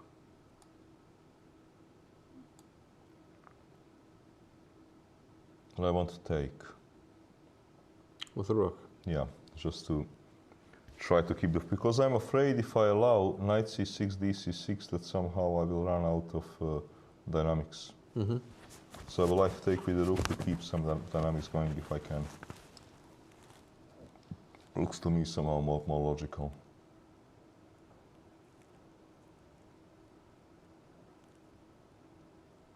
But maybe you can, you know, do some primitive chess. And defend. a5. But... Can white not just take back on b4? Before rook b1? He can... Sorry, what did I do? What did I do? Moment. Hang on, what did I do? We are somewhere here, this line, somewhere. He can... I was thinking about taking. Just take? Yeah. Maybe it's not a problem. Maybe it is, but I don't see anything immediate. Though Okay, maybe it is, let's say this. Maybe rook b1 first? No, but now you want to cut my queen. Ah. You're bringing another rook. You want to trap it? Yeah, you want to trap a queen, which is now looks to be... It looks trapped. Yeah, it looks sharp, so no, you cannot take, forget about taking. No, but maybe Friedman is doing well, because this maneuver took time. Yeah. Okay, so... Did he play rook e1? Nope. No, he's thinking. Yeah, okay. Okay, he's thinking. Let us see then Svein Ivic. Look at this. Still this position. Yeah, black is... black played... He's been thinking for a long time now. No, we had some moves. Oh, that's moves, okay. Bishop b4, okay. He wants to keep the bishop. White keeps the bishop, correct. King h7. a3. Okay. Where should he go? Because natural move the bishop d6, but then you are going under some tempies. And this is maybe not what he wants, because this hangs and this hangs. Yeah. So probably bishop to e7. But okay, now what is going on? A bishop e7, because I don't think I can push yet. Because it looks like a pawn. Yeah. We don't have any tempo moves because the queen hangs. Queen hangs and you don't have any tempo moves, and okay, I can try to do, you know, something very brave. Which is maybe not so crazy. Maybe not so crazy, yeah. Maybe not so crazy at all. Because where would you go? Yeah, because when you pin a knight to a king on d7... Yeah, once I start pushing, queen is very unfortunate. Okay, maybe queen c5. Okay, let me try to trade. What if I take anyway and bishop e2? It's a very tricky pin. True. But okay, bishop will come back. Okay, rook f1. And you have maybe just rook d8 in time. Rook d8 in time. Perhaps it all works. Though it's not certain. Yeah. I want to double. You cannot use tricks, because I will be piece up. You have a better trick? You will have some pawns, but okay, I have a better trick. Yeah. No, this is very tricky. I think that Ivic will go bishop e7, but this is very tricky position. Did he play bishop e7? Yeah, he did. Yeah, bishop. This is normal move, because It's a very interesting idea. yeah, because Sack the bishop pawn. d6 would really lead to problems. And what did White make a move? No, not yet. Not yet. Okay, White has to play for this idea, so he can try to push it immediately or to prepare it. If he wants to prepare it, and then it's a b3 a move. Quite possibly. And then I want to push. But I really like this idea we just looked at. Okay, my idea is great if it works. But let's try to figure out if it works. So you take, I take.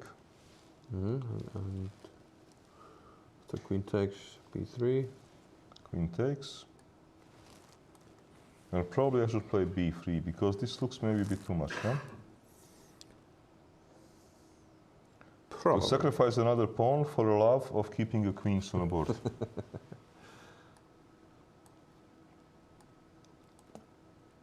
Now we want the same stuff.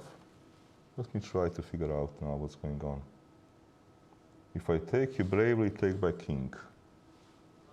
Oh. You have to. What else would you do? That's true.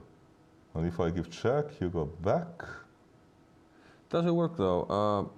You have queen c3. Okay, yeah. I was gonna check on b2. I thought queen e5, but and everything is good. Okay. And if I take, you take by bishop. Yeah, b3 feels safer just to. Yeah, b3 is probably I should. There is no need to, you know, bet a house.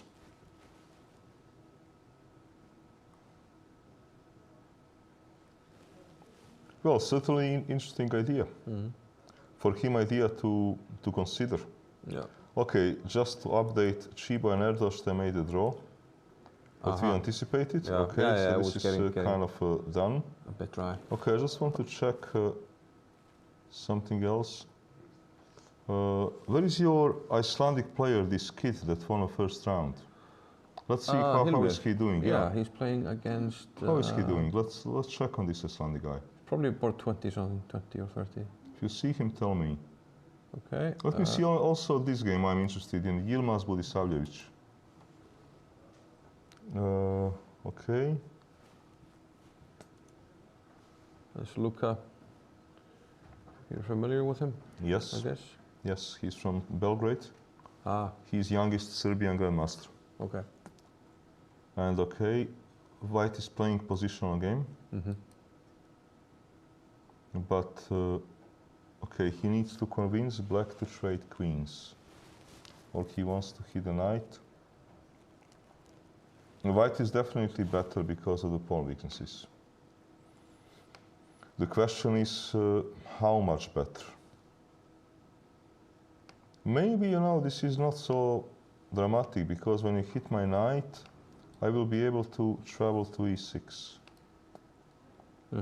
So perhaps this is not so dramatic. But okay, problem with the black is that I need to play some moves. Yeah. And I do not seem to have a counterplay here. This is a bit of problem. I'm not sure exactly how White is going to, or what is the best way for White to improve. But Black has a counterplay problem. Black has a very serious counterplay problem here, which I do not exactly see how he's going to solve. So this is going to be, for Black, it's going to be a long day. Yeah. Okay. So I found it. It's board 34. Okay, very good. It's against Patsulaya. Okay, Pansulaya is a player from Georgia, one of the veterans. Okay. I went for some Alpha 08 pawn. Okay, let's see, because your Icelandic prodigy is playing with Black. Okay, what is going on here? First of all, is h takes g6 something which should worry him? This is maybe first good thing to know. Secondly, is knight d4 simply going to... Look, I like his position. What is going on here? He tends to be very good in kind of dynamic positions. Yeah, what's going on here? I mean, taking on g6 is structurally bad, but we have some dynamics. You probably, you know, have to take, because if you enter these kind of positions, I'm not even so sure, you know, maybe I can push. Yeah. And take by queen, and something is hanging here. So maybe you should, with white, you know, determine a structure just to... while you can. Just to stop f5. Yeah, because you know, I cannot believe that you can sacrifice another pawn. No. This is somehow looks to me a bit too much. Though, you can do it if I first take. Because then f2 is hanging. But now you can't, because knight is still there. So you have to take back. Okay, I don't need to take. I have also this move. No, white is probably better here. Because I do not see clear follow-up. And there are some pawn, you know, some pawn weaknesses. Okay, what else can he do? So queen c. Obviously, Pansulaya wants to, you know, and get into this diagonal. Okay. Look, maybe to play some... What about f5 now? Is it too much? That's what I want to say now, just to play some completely unconventional move. Just to fight for the square. Yeah. Which is not crazy at all. Okay, you cannot jump by knight because you will allow knight d4. So this is not what you want. For me, it would be interesting to know, for events of why Pansulaya didn't take first. Yeah. And then which he could have. Yeah. All right, he probably had some reasons. Maybe he didn't like such a kind of things. Or queen f2 and then knight d4 because f2 is hanging. Yeah. Okay, but now Indeed, queen c2. What happens if I push? You take, I take by queen. No, I think this is very dynamic position. Okay, we might keep an eye on it. I think You we should keep an eye on this, go to okay. part 1. We have some moves. Yeah, in, okay. I don't think he's worse. Okay, Okay. I like it. Board 1. Okay, so We had bishop e6, we had bishop d3 as you predicted. and he played f6. f6. And Wait, okay. we thought... No, on f6 we didn't find anything. No. We were looking at these beautiful sacrifices in the case of bishop c6. Yeah. Then we were looking at First this. I thought queen h5 was good because I thought I could take on g6, but So f6. my piece on e5 is hanging at the end. So. And he played bishop d4. Yeah. He wants to play for a sort of, let's say, a positional compensation or to play for some pressure, but he's very low on time. Yeah. Okay, but here I'm just trying to understand something. Yeah? What was happening with this move? Probably g6. Can I play g6? Yeah, that was what I was thinking. Takes and And then just- fe5. f5, okay. Yeah, you need to do this. Mm-hmm. Okay, now you're a piece up, and maybe you're winning the game because I do not have a clever follow-up. No. We kind of need more pieces or something. Push. You can even take. And if I take, then take. Mm-hmm. Yeah, this is just, no, I cannot do that. This is completely incorrect sacrifice. So this, but okay, what does he now? How does he... Because now I need to produce something. Yeah? Queen h3 maybe. But okay, rook remains, you know, trapped. Ah.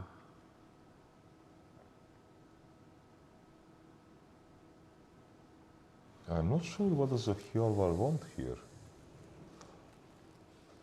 It is a bit... because look, if you take...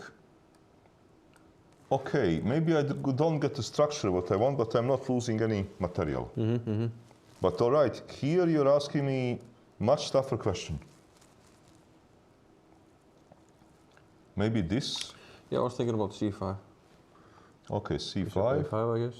Yeah, bishop a5, and now maybe something smart.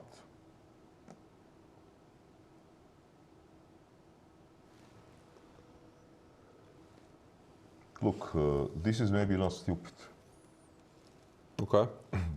but you don't have to immediately take. Because if you immediately take, this is not so silly. Yeah. Okay, I have those two bishops, some kind of pushes.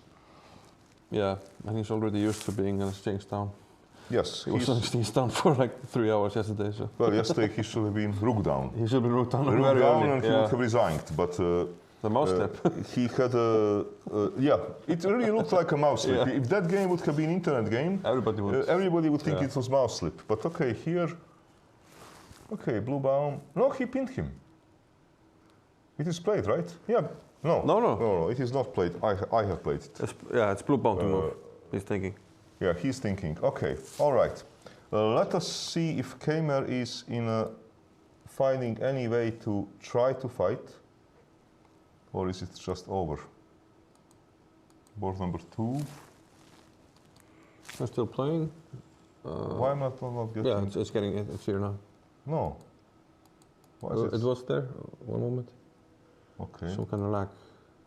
Our computer has mixed up Oh. game of Demchenko, Leach has missed games of Demchenko and game of Kamer. Oh yeah. Okay, but this is a position of Kamer. Yeah. So bishop g2 takes. I took an e3 first and then could be 7. Yeah, it's a terrible position. My God. Yeah, he will lose another pawn. He can't defend it. I don't see exactly how king is terribly weak. No, he will lose also another pawn. This is just disaster. My God, to ruin such a position. This is just incredible. Yeah. Okay, this game is basically over. He has no time and no position. Yeah, 3 minutes as well. Yeah, okay, this is over. To add insult to injury. Yeah. Okay, Kemer, so Oh, the game's now got mixed up. Demchenko. That's strange. Yeah, they mixed up. But okay, rook d8. Let me understand something. So actually it is interesting decision. Because Lagarde decided to take with the queen. Aha. Because okay, once I wanted to play move queen g7 to prevent the damage of my pawn structure. Yeah. But now if I take, you must take by queen. Yeah, otherwise you get mated if you take with Otherwise you lose a rook, right? Yeah. So you must take by queen to prevent queen h6, because if you take, will either be a checkmate or losing a rook, whatever he prefers. But maybe this is not so bad, because if you move a rook, I have queen g3, so I start with this. But okay, even once I play move rook h6, so what? Even when such a thing happens. And I can have my counterplay.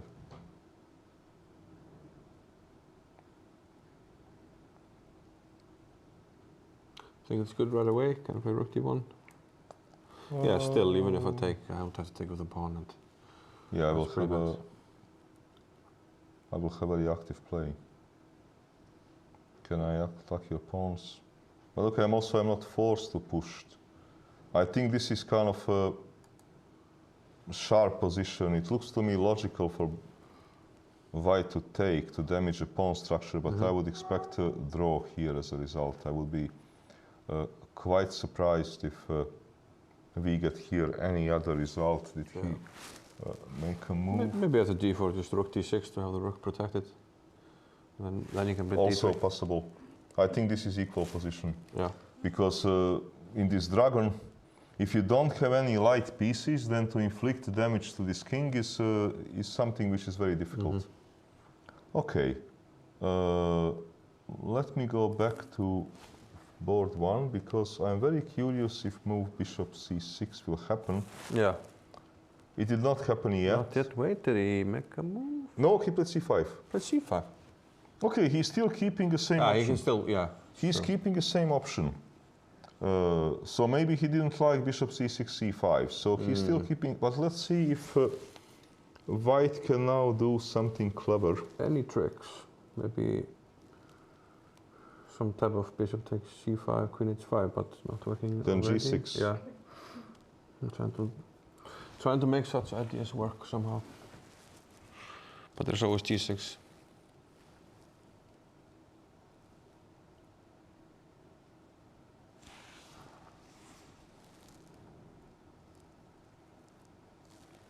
This f5, you know, is also ruining the fun. Because, for example, if I would do this, I would maybe even have some tricks. No, I won't, because on this move we have queen f7. There are no tricks, too many things are hanging. But if I must go back by bishop, this is then sort of quite sad, because you will win this exchange, and well, can I try to make a draw? Maybe. Same story, if I have to sacrifice you exchange, can I do this? Yeah, I can do this, but can I hold this position? That's a different story. Yeah. For example, maybe even bishop e6. Because if I take, you take. I take, you hit, but okay, I take. Yeah. Because I have check, but I'm worse. Look, even I can take on g2 maybe. no, but even this kind of position, I'm not getting anywhere with my pawns. Even such a kind of position is no. If he has to give exchange, it will be suffering for a draw. Yeah. Which he may or may not make. And it happened. Bishop e3. And bishop c6. No, but now he cannot even go for my line. Yeah. It is too late. So what does he want? Okay, this is not the way to do it, because rook e8, you will not even get this stuff. Queen to h3, g6. I do not see how is it going to help. I don't know what's he doing. It looks to me like exchange for nothing. Yeah. Unfortunately, it looks like it. Yeah, this is going to be exchange for nothing, and also he has no time. Clock is also ticking away. Yeah. No, this is not going to be good. Is it possible to sacrifice on h7? Is it possible to take on h7? We have a question. It is possible, but I cannot make it work. Because problem is that you don't. Yeah, I was thinking you about still don't similar threaten things. mate, Yeah. even when you get this. For example, queen e4. There is no checkmate. This is a problem, and it's full piece. Yeah, we just interpose on g6. I think that Hjolvar is in a bad trouble here. Yeah. Bad trouble. Okay. Let's see this game of Okaturo. Board 4. Yeah, okay, I was proposing. Knight to f4. Yeah, but okay, it's not happening because he played queen b6. He's preventing it, so now white is switching to another plan. Of course, here principled question is, but maybe it doesn't work, if I can sacrifice pawn. Trying to wake up your bishop. Yes, but okay, maybe I should try to sacrifice a different way, but how? Maybe h3 first, to then to play rook c1, and then to jump, but you will maybe play b6 in between. And if I jump, you will take such a stuff, but it cannot work. It doesn't look like working. So, and if I play some logical move, you have even maybe moved queen c2, queen yeah, c2, knight b6. You don't, because you don't have entry point. Okay, but what about then? But maybe you don't need entry point. Does black have a threat? Can I just play bishop b3 or bishop b1 before doing anything? You can, but you can also do it now. In general, I like this move h3.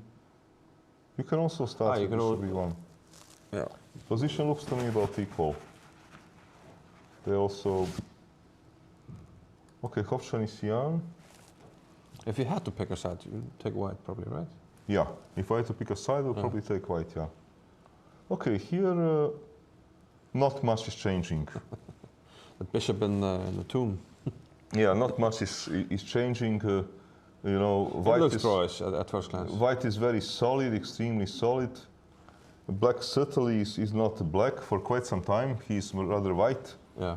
But perhaps not more than that. Yeah. Okay, Friedman had an exciting game.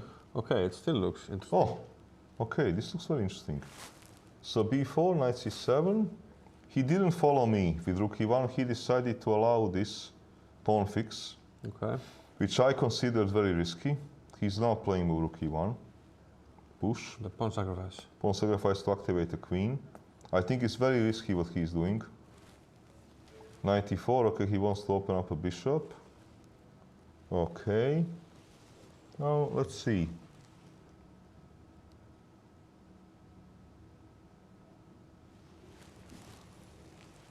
How is this?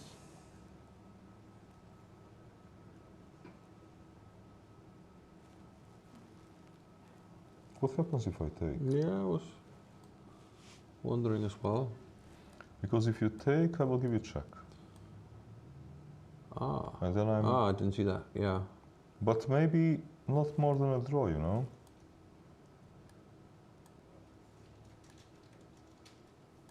It's a bit strange situation. If we take on e1, then maybe bishop b2 might be working. Then queen e3. Yeah, check. Okay, and if I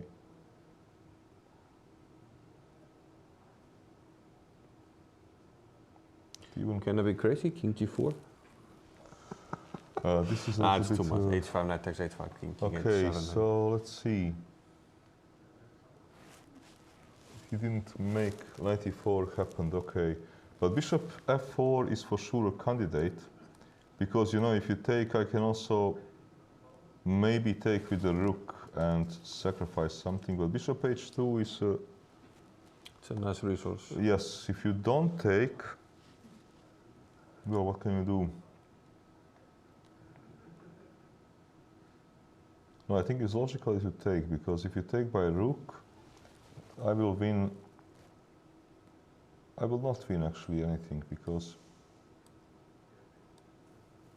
the black has a draw. You still have bishop h2, yeah. But now not more than a draw. Yeah. No, maybe I do. Sorry, what am I talking about? Because this is falling. Ah, yeah, of course. And I'm a pawn up. So what does Friedman play after bishop f4? Maybe I don't even need to calculate all this kind of stuff. Maybe it is so simple that I don't need this great calculation. What happens after, let's say, queen d4? Okay, queen d4, you have pinned me, but... and I hit your rug. But maybe it's not a big deal.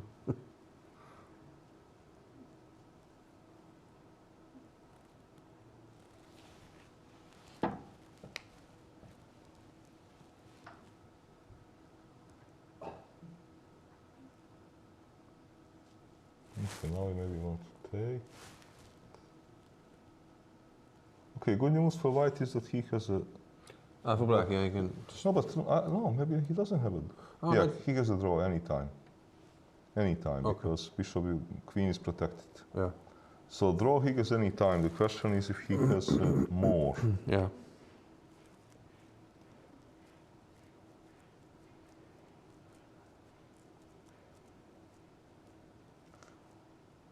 I don't know, maybe I have more.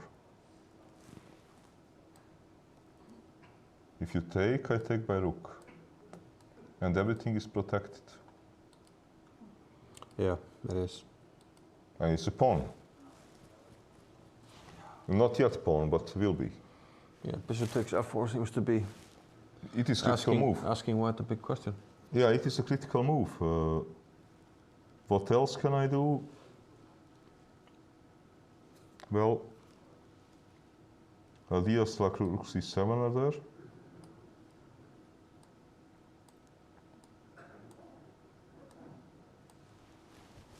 And again, I have as a minimum a draw probably.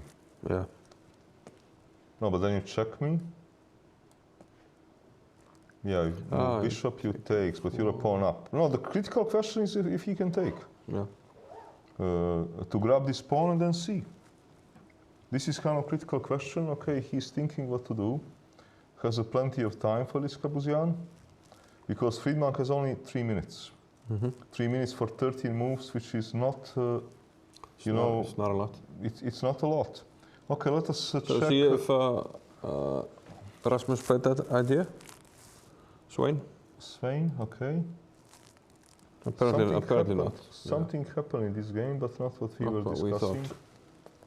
Okay, he pushed f4. F4. Why would he do that? Because for a love of a pawn. Why are people so materialistic? Is it some modern times of... Because if you take... F5 probably. Queen takes, hit you, Maybe queen check yeah, and take. knight c3, and you will take, okay. And just be a pawn up. Is that the plan? Yeah, that's probably a plan, but I'm not sure if you're better here. Because, okay, what will you do? It's risky to take a pawn. I think take a pawn is risky, because if you take a pawn, what I wanted to do, I have a few ideas. Number one is to ask you a question. Yeah. Number two, this is also not a stupid move.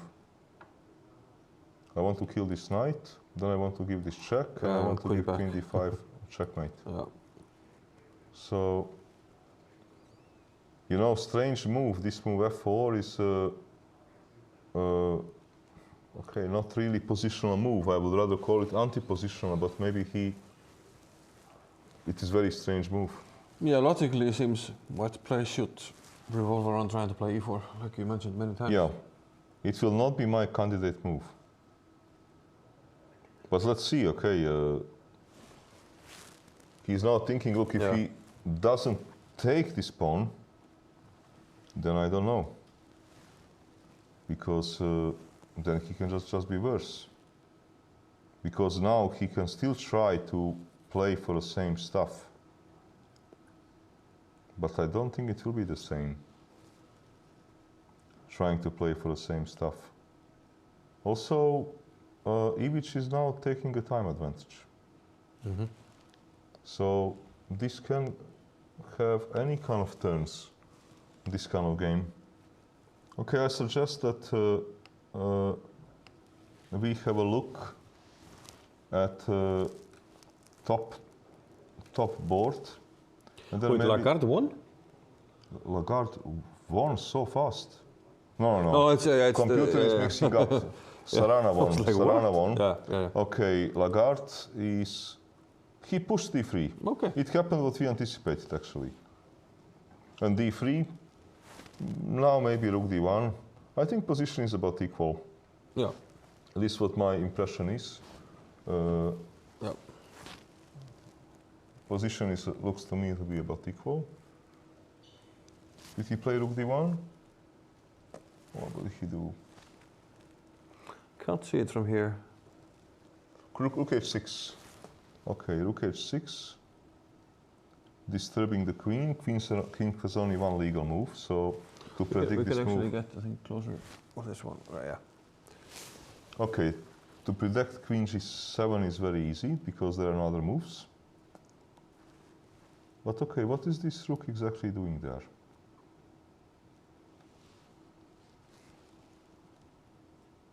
If he takes on d3, we can take back with the rook, I guess. Yes.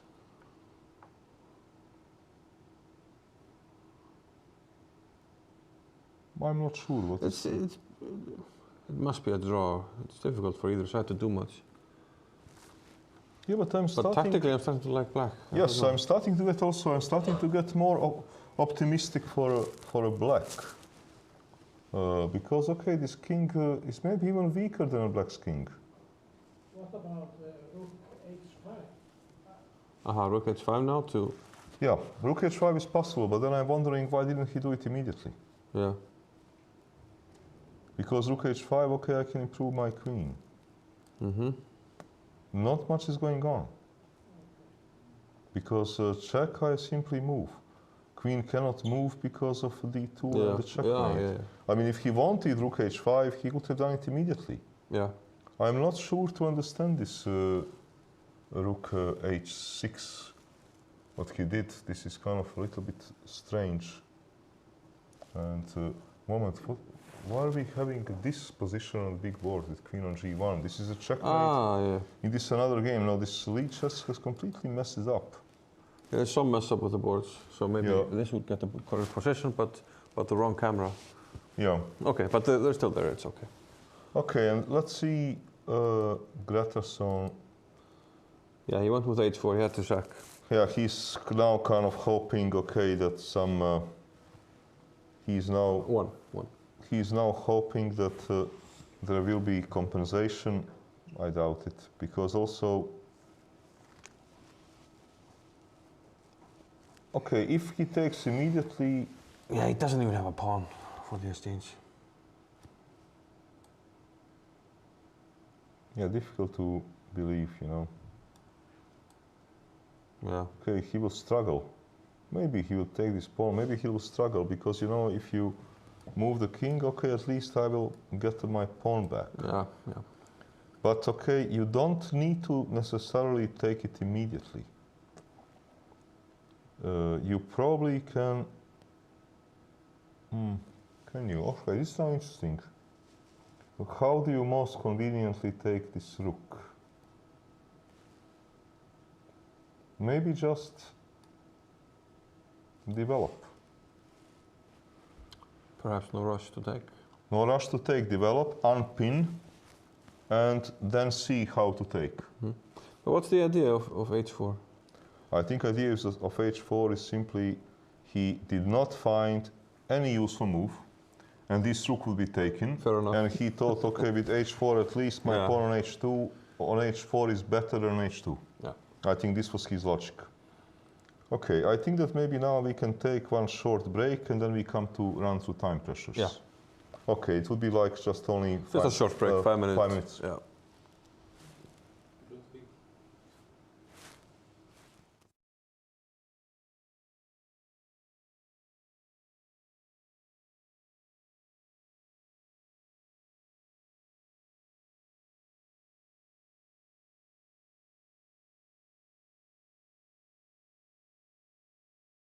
The purest tasting water on Earth, born from untouched lands, naturally filtered through ancient lava rock.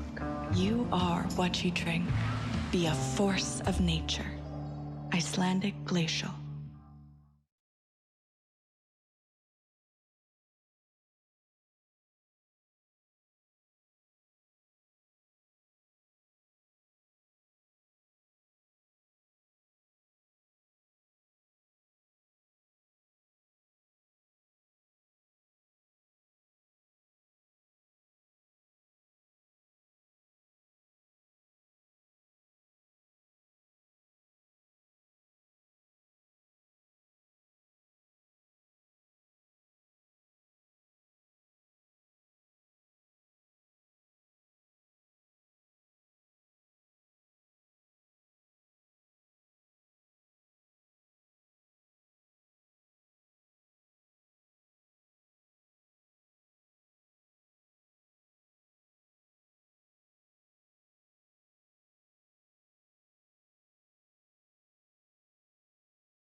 The purest tasting water on Earth, born from untouched lands, naturally filtered through ancient lava rock. You are what you drink. Be a force of nature. Icelandic Glacial.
Okay, we are back. Let's start updating from board 1. This is something which now made sense to me.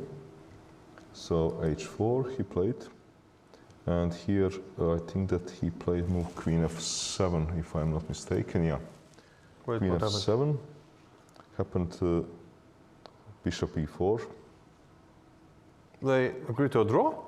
rook f8. Let's see if they agree to a draw. It could be, because there is some compensation coming. Rook fd1, king h8, okay, h5. It is very clever that he pushed this pawn so far. Yeah, there's some Acoustic, there is some problem. echo in the room from the ad earlier. Helgi is looking into it.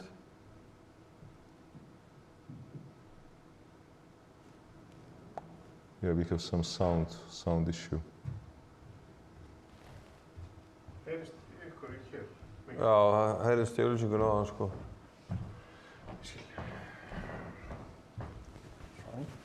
Okay.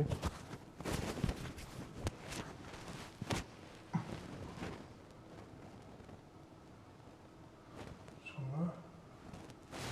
Is it better? Yeah. It should be okay now. Okay. So he's improving his pawn. I'm not sure if it's okay. Yeah, Okay, so he's improving his pawn, and let's see. A lot of control of light squares. Certainly useful for, and looks like, yeah, they agreed to a draw, which is a very good news for very good news for Hjörvar, Hjörvar. I'm very happy. having so little time on the clock. Yeah, this is a very good news for him. Actually, pushing this h-pawn turned out to be extremely smart. Yeah. Extremely smart decision, and he managed to save a draw. Okay. Let me see if Yeah, Timchenko and Lagarde. board 3 they have changed something. On board 3 they also made the draw. Okay. Okay, then let's see Wakatura's game. Oh, here a lot of things happened. We had this. Yeah. We were discussing if it was possible to sacrifice some pawns. And we were both. Okay, both wanted to be white, and here is white really winning a pawn or not? This is some sort of mess. Yeah, wow. All the pieces are hanging. 95, okay. Okay, 95 is basically telling black that he made a blunder, but let me see, what is this move? I can take queen with a check. Yes. This is something brilliant. What is Is this the position currently? I think so. I think so. Yeah, yeah, it is. It is actually a fantastic move, 95. You ignore queen, which is hanging with a check. Takes. Olga Toro, he can be very tactical, very tactical. Because now, okay, queen goes, you would give a check. Mm-hmm. And take on e1. And take on e1 with check. Yeah. But okay, let me see. Then you would have a rook and two pieces. Yes, so I have to take and make such a move. And then I'm probably going to get my stuff back. But okay, white is better or not? Let me see. It's Because you need to either go away with the bishop or to take. mm-hmm. Do another moves because I threatened to take with a big tempo. And then I'm supposed to be better. Okay, we have this position on the board. So, okay, he is very tactical, but maybe it doesn't help in this case. No. Because, okay, if I end up with the two bishops, I will be better. How much better, this I don't know. So can I try to save the game like this? Bishop e5. And to play this move? Bishop d5. Yeah. Bishop f6, you want to take on e3. Yeah. And b3. And if you take, then I want to take here. I just check. And take f6. And, okay. Ah, sorry, check and take f6, yes, of course.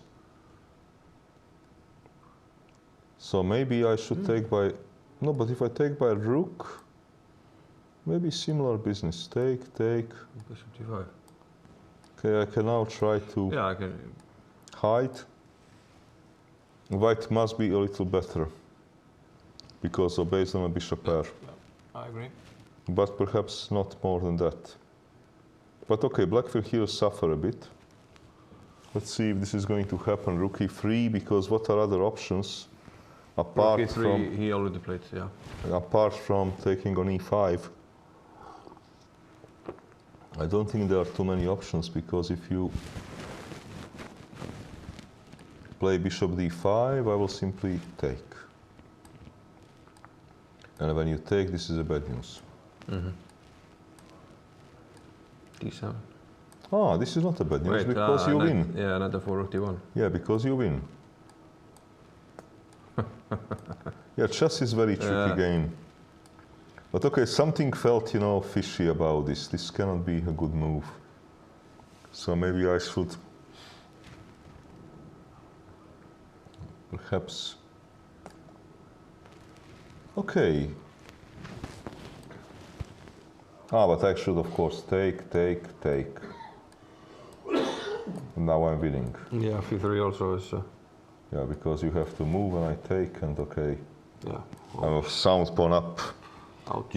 Ouch, yeah, this is ouch. I mean, 2 pawns up, maybe I lose one, but I keep the other. So it looks like that bishop e5 is the best move. And he's actually, Bogatura is fighting for a draw, so he had these nice tactics, absolutely brilliant tactics. I mean, making a move to lose a queen only for a knight with a check, and to have the rest of his pieces attacked. But okay, it seems like, because look now, I mean, this position is amazing. He gives a queen, he's full queen down, temporarily. Now he's temporarily full piece up. Yeah. But he has to give back one of those pieces and to be worse. This is okay, this is a kind of life. Now, let's see this game of Hofstadter. Oh, they are making some movements here. Actually, okay, they had some trades. Ah, there was a bishop trade. Aha. Okay, I'm not so sure because... But isn't black's bishop... According to Capablanca, he should not trade those bishops. Capablanca will criticize him. Yeah. But Capablanca has died a long time ago, so he's safe. Okay, jump. Yeah, this bishop trade, I don't know. Okay, what black would like to do, I guess black would like to remove those knights, right? That is some point. And then he can somehow focus on a d file. But this position looks to me very extremely drawish. Yeah. Any other result apart from draw, I would be surprised. Okay, because here actually... Can white play for b4 at some point? Yeah, white is playing for b4. No, actually, hang on, black has to be careful, because if white can manage to execute b4 at the right moment, he might even become better. But okay, let's suppose that I jump. You probably have to take. Take. b4. Okay, take. Take. Maybe. I'm not sure. Maybe this is easiest. Yeah, it looks maybe slightly unpleasant, but probably it's okay. Because how do you improve the opposition? Exactly. I think I can play rook b5, c5. Okay, but let me try to... You go for activity. Yeah. Ah, so you can try to be clever. Sorry. King e2 first. Yeah, now I have a problem actually. Now I have a problem. Yeah, now I have a... Maybe I don't have a problem. Yeah, it's a big check. It's a big check, yeah. But actually, it is impressive what I did, because I thought that he was the side that has to be careful. Yeah. And it turned out to be the other way around. Yeah, now I think that it's probably a draw, because I can... How do you get out of it? Well, you get out of it. H2. Yeah. No, you get out of it. But okay, is it enough to win the game? Probably not. Let's say this. If c5, I attack. Yeah. If rook d5, okay, how do you improve?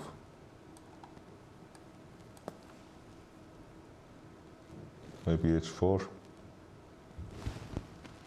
I'm not so sure, but okay, I can also play this move. And I'll say how to improve. But okay, if White can get that, White is trying to win. Yeah, yeah. And situation is quite bright for White if he can get so far. So They traded the knights. We basically have. what, knight f4? Yeah, they played knight f4, okay. And b4. And he's trying to get activity. He didn't take. He's trying to get activity this way. Okay, so actually he doesn't want to open up this rook.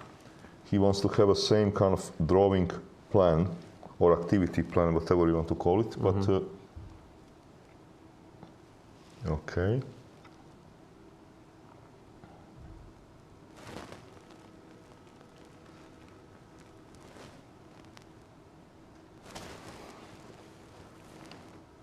Yeah, maybe he's right, because I was slightly worried about this type of stuff. But if I take, you take, okay, this is a draw.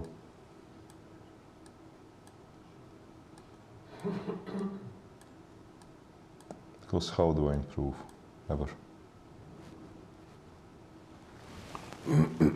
Maybe you can, maybe even play king f5. maybe you can even try to be. No, you cannot try to be smart to win, because I have a check and rook back, and it will be too much. But can you play king f5? Okay, I can take. And is it rook c4? Am I getting Yeah. mated? No, you don't. Also good. Yeah, maybe you should look at Swain against Ivic. Maybe it's. Okay, this is becoming interesting. Okay, Yeah. let's see. Swain versus Ivic. Gabuzian, by the way, beat Friedman. Oh, okay. So it happened indeed that this whole stuff, okay, was not so great.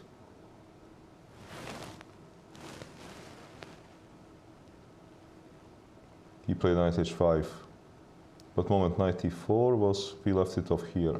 Yeah, he went for this pawn.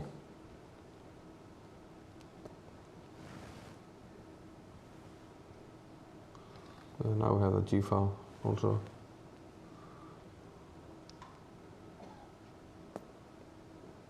Okay, king is open. Well, now a number of pawns up, and a safer king, and okay, terrible position. Okay, let's see Swain Ivic. This is number 7. Yeah. Okay, we had some things happening here. So we had this f4. And we took on e4. Yeah. And he didn't dare to take. He played move knight c3, gf, gf, rook h5. Well, white king can now become a problem. Yeah. Grabs a pawn, rook h1. d5, trying to make a central break, because he has to worry about some things. For example, he has to start being worried about take. Takes in knight g5. Knight f4, knight f4. Yeah. So, okay, he wants to open it up. Takes. Knight takes, queen c6. Okay, there is a pin, but Swain is a pawn up. Moment, why not? To do primitive stuff. To try to trade material if you are a material up. Because endings, if you're a pawn up, are usually good endings. Interesting decision. I mean, Okay, I don't have to we have trade. to avoid the trade, I guess. Queen e6, yeah. Okay, I'm not sure what do I threaten with the black. This is not clear to me, but okay, he played queen f3, knight g5. Oh, wow. Takes, takes. King moves. Okay, rook f4, Check. knight f4, of course. Knight f4. Okay, bishop h4, moment. Either Ivic is brilliant or he blundered something. Okay, queen Check. c4 happened. Forced, temper. Rook d8. So this Okay, is there happening. is always going to be some, but moment here.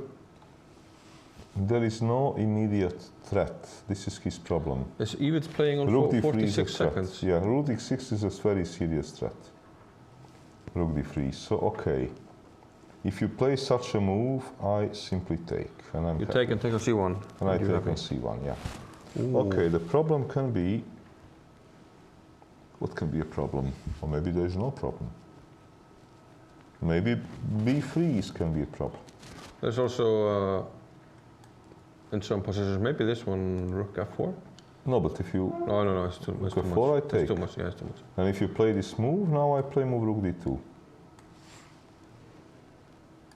And okay, you're slowly running out of pieces. Mm-hmm.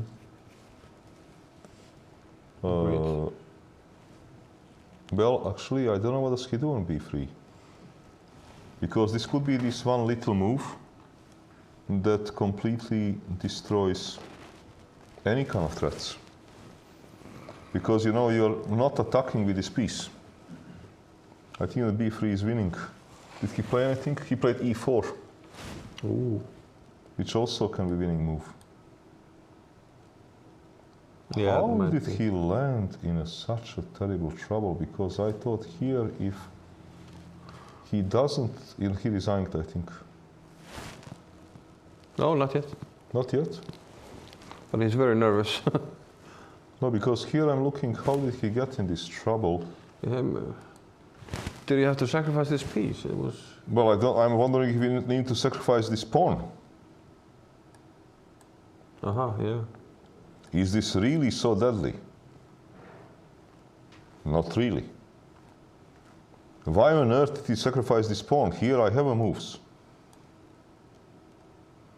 Yeah, even block it on d3, yeah. And even if I take on d5, I'm not like mated. Why on earth did he give this pawn? He played rook h5 in order to... Yeah, this is just crazy. To sacrifice a piece, but okay, now he already has very bad position. Yeah, maybe. Okay, now it's just pawn down for nothing. Now it is just a bad position. So this is more maybe a desperation. But he didn't need to give this pawn on e4 at all. d4. No, he played e4. Yeah. Okay, he's in a bad shape here. Very bad shape. What did he make? He made some move. Rook e8. Yeah. Okay.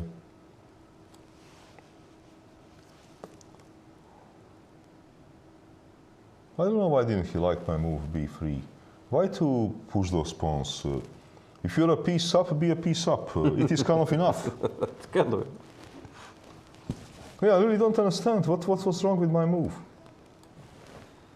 Ah, this was wrong with my move. Okay, I'm just stupid. Okay. Yeah, the simple stuff. Okay, so... Okay. Okay, so my move was stupid move. Okay, good. So e4, rook e8. But now how to get out of these pins without collateral damage? So Ivan, are we changing the verdict to brilliant then, or? What? Is the verdict brilliant for black then? I don't know. This whole thing? Okay, look, winners write history. Yeah, this is normally how it goes. How do you defend d4? I don't know, I'm thinking of it. Okay, how much time does Mr. Swain have to think of this? Like king e3, bishop g5. He doesn't have much time. No. Let me see, why am I here not getting the time? Because we're, okay. Press it again. I think we should get current position and... I don't. Okay, quickly go maybe to some other game and then back. Yeah, okay, let me see. Okay, there is not much time. Swain is having much more time than Ivic, but this is his only consolation. So okay, e4, rook e8. This is not even synchronizing this stuff. No, maybe it's not working. He played Played bishop e3. Okay. Rook e4, I suppose. Yeah, already happened. Ooh, now there's pins everywhere. Look, maybe this move b3 needs to be played. Now? Yeah. But then you can take and win exchange back. But then you're at least better as white. I mean, maybe you don't win, but you're better, so b3. Because if I don't play b3, I think that he's going to lose. This is a threat. So I need to hit your queen. The queen check, rook goes down. Okay. Okay, what about queen c6 or something? Yeah, but then, now my rook is not pinned any longer. You cannot afford this. Let's say I move my rook. It's, you take on e4. Something is hanging. Something. Yeah, yeah. Also, I realize I have this move immediately.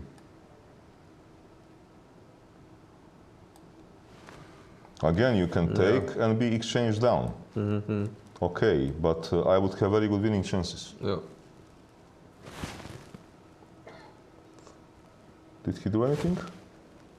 Looks like queen c2 check, rook d2 and queen c6. So maybe he played b3. Probably, yeah, he did, yeah. b3, queen c2, check. rook d2 and queen c6. Okay, this is in general a smart decision, but there could be one small problem.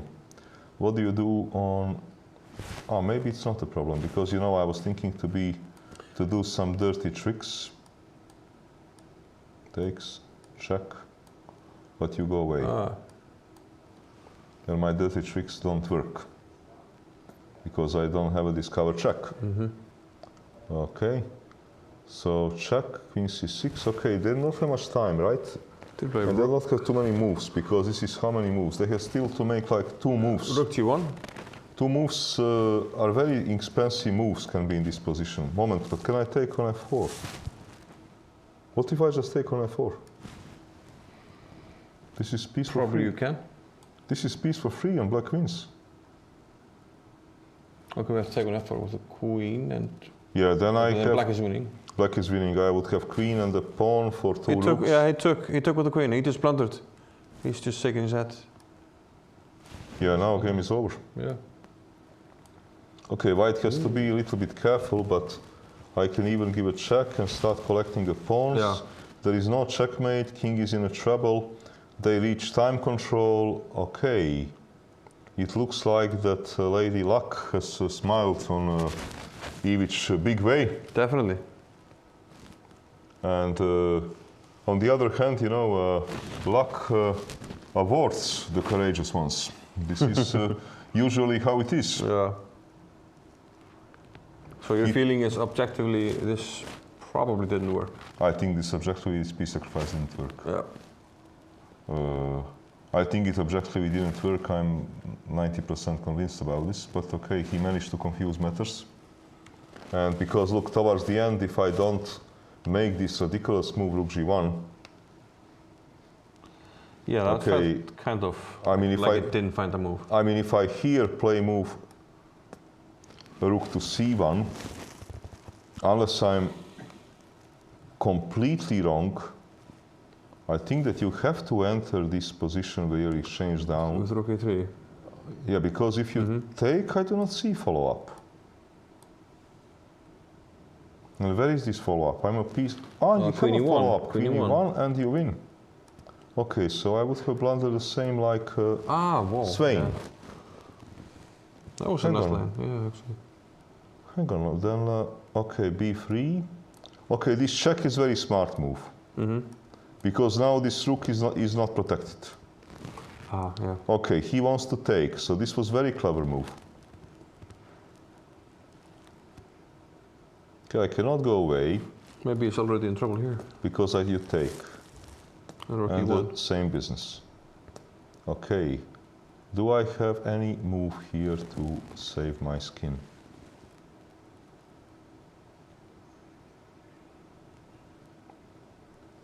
Probably not. Wait. Don't be such a pessimist. Okay, maybe not. Hang on. So if I do this, okay, check.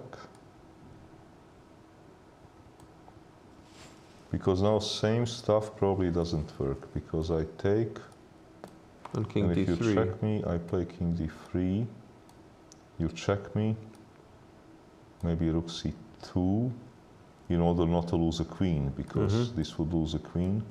Yeah. Rook c2, queen b3, but then king d2, okay. So you probably should grab a rook. So take, only move, take. Now black is a pawn up, so white needs some miracle. So check, king h7.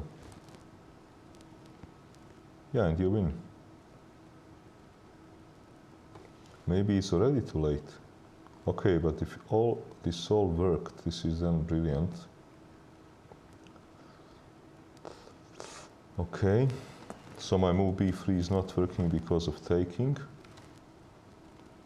Yeah, I'm curious to see what the computer says afterwards. Okay, there is a lot of threats. I cannot play move rook d1 because you take. And again, same story. This is quite a brilliant game if it all worked.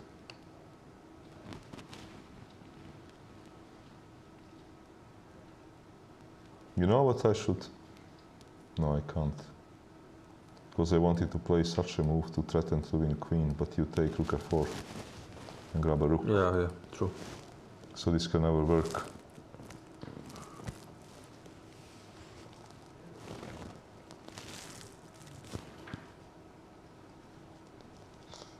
Okay, maybe I needed a move because look, you want to take and to take and to take. Maybe I needed some move like this, but this is hard move to play. Because if you take, I take, my pawn is protected. Oh, no, now You take a rook d3. Rook Yeah. d3. No, I don't have a moves.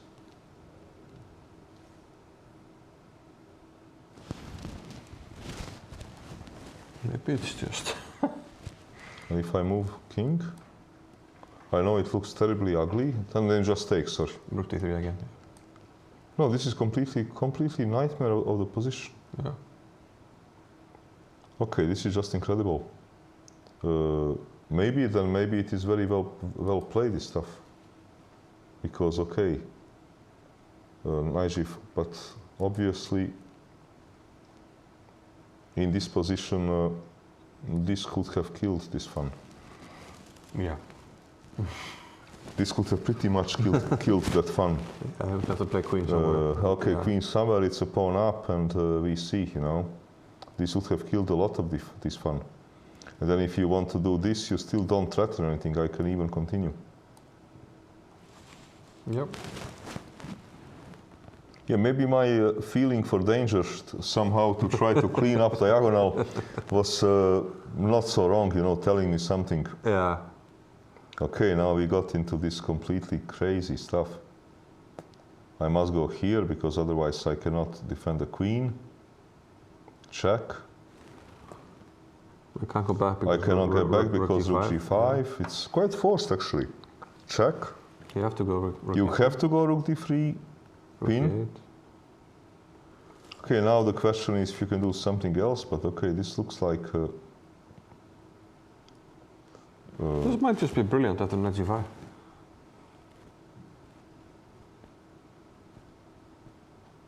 incredible.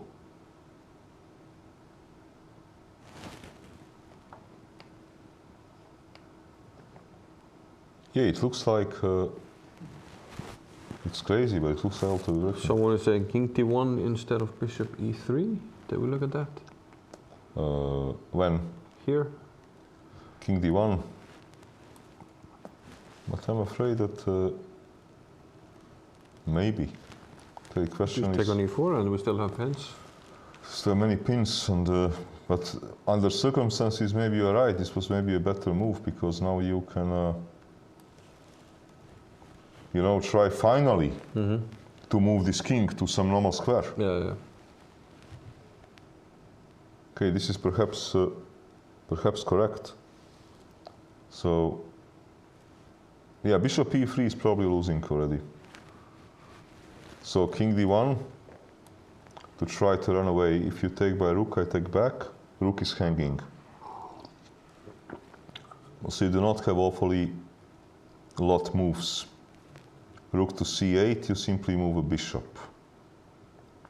So you take, and now rook c3, finally trying to run away.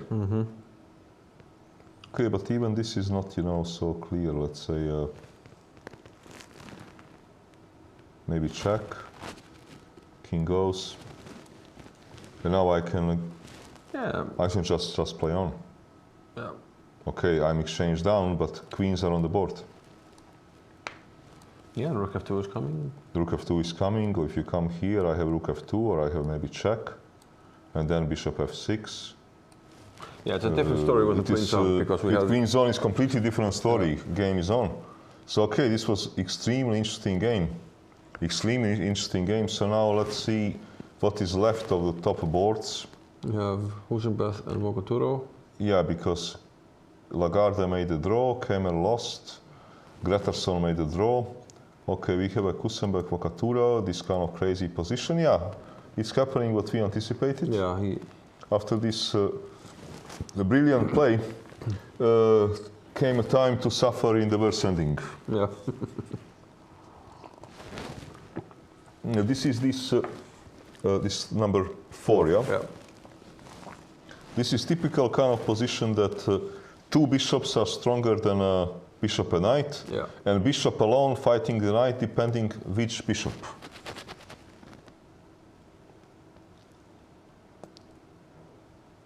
Okay, this is not going to be easy. No. Because look, he's improving. Okay, this is going to be a struggle for a draw. This is going to be a very serious struggle. Yeah, this game might go on for a bit. This game might go on for a very long time. And only question is somehow try to, you know, estimate, which is not easy for me. For example, is white closer to a win or is black closer to a draw? Because black has a problem that his knight cannot go very far. And if you play b6 to release it, nothing will change. I will only put my bishop to other square. Yeah. White is going slowly to start pushing some things. This game is going to go on for quite some time. And black is going to suffer. Maybe chances of white to win and black to make a draw, I don't know. It feels like if it's 50, kind of a 50. textbook two bishops But versus... it is going to be a problem, you know. I would improve, and then, okay, I will start pushing something on a king side. This will be very long, you know, day for...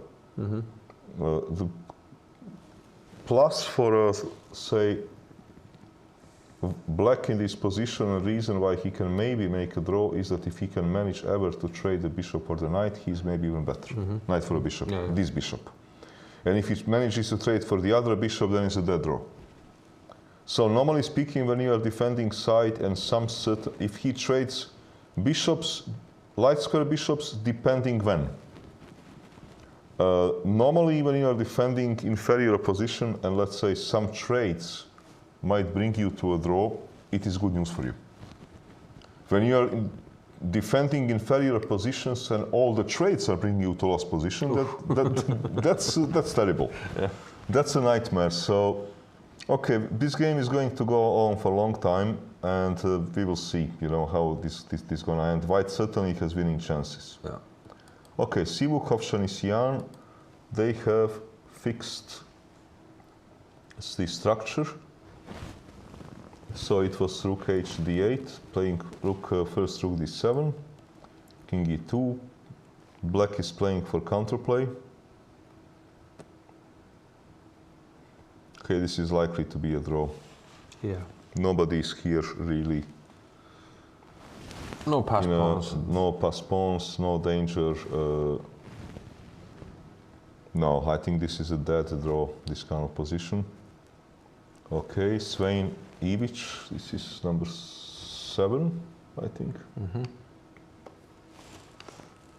But it finished, I think, black won. Yeah. Not sure. But Not very surprising. check.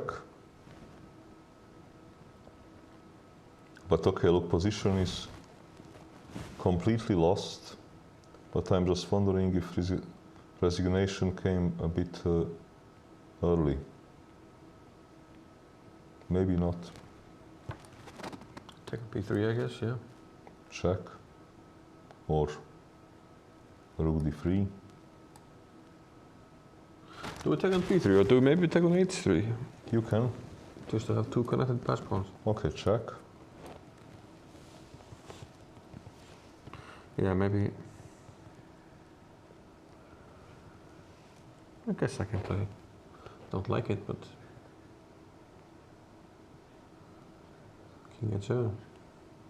No, look, this position should be winning. Do you want to trade?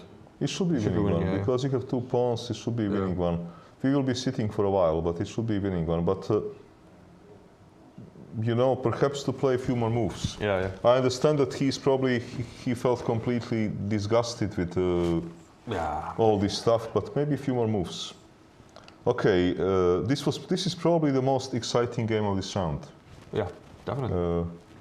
And really interesting what the engines are going to tell us about this game. Let me see if this is all done. No, computer still didn't recognize that the game is over. The game is over, right? I'm pressing the right button, I suppose. Yeah. Or maybe not. No, maybe not. No, I'm not pressing the right button. No, game is on. Oh, it's still on. Yeah, of course, no. No, it will be. Look, position should be lost, but to resign is a bit early. Okay, we had the wrong game. That makes sense. Yeah, because we had this game Friedman Gabuzian that was 0-1. Okay, so Ivic is making the decision which pawn to take. Yeah, he's taking the decision which pawn to take. I think that he should be having one position in both cases. But okay, of course, I mean, black is not going to resign. What to do? It is. He understands he ruined it. The position is lost. But okay, I see that you have some interesting ending between Dragonev and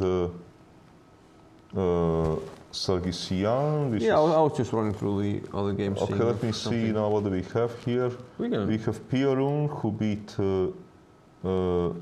Luka Pakadze from Georgia. Okay, and then let's see. Sanal Wahab versus Antipov. Looks like a draw. Yeah. Because if you don't want to make a draw, you're going to either get mated or pawn will be promoted. Jones versus Biere. What is going on here? Is Jones queening? It looks like it. It looks promising at least. Moment, okay, well, c6 is a threat. I have 2 moves to stop it. King d7. King d7 or rook c2, Rook right? c2. I don't have any other moves. Okay, this might make sense. But rook takes. Maybe it doesn't make sense because then I'm 2 pawns down for nothing. No, I'm not, because I give you a check and I take a pawn and I save the game. Okay. Well, maybe it's not so stupid, okay. Because also, with this move, I do have a threat of a king c6. And then this is a drawing threat. Ah. No, maybe king d7. I'm not sure if Jones is winning this kind of position. They are not on our cameras. No. But look, he must do something special in the next few moves. Otherwise, simply this pawn will fall and it is going to be a draw. Yeah. So, does it help to go down with the rook?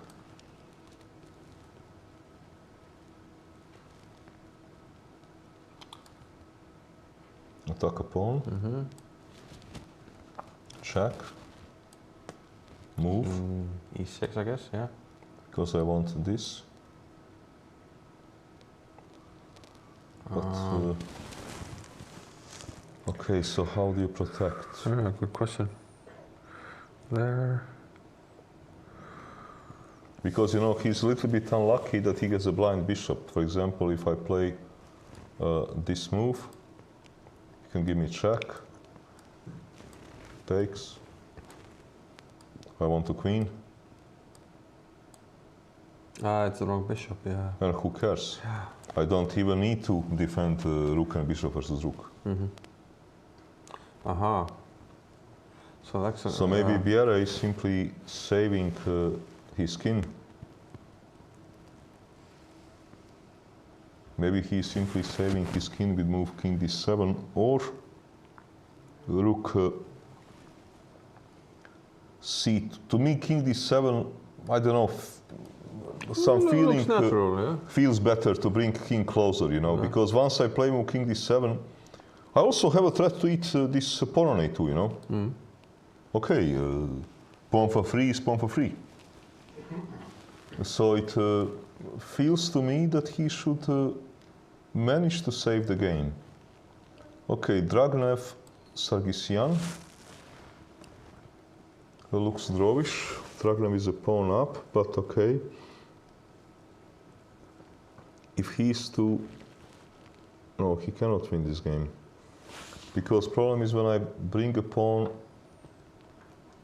all the way back, all the way there, how do I ever improve? So I will need to be improving when this pawn is somewhere here.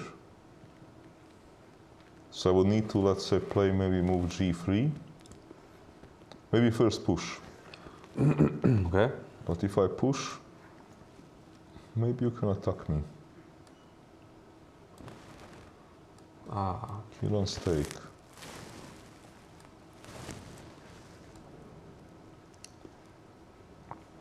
I'm not sure, okay. Look, this should be somehow a way to try to bring this pawn to c6, not to c7. Yeah. And then to play g3, and then to try to run with the king. This is the only way, otherwise it is a dead draw. But, okay, I'm wondering how realistic this all is.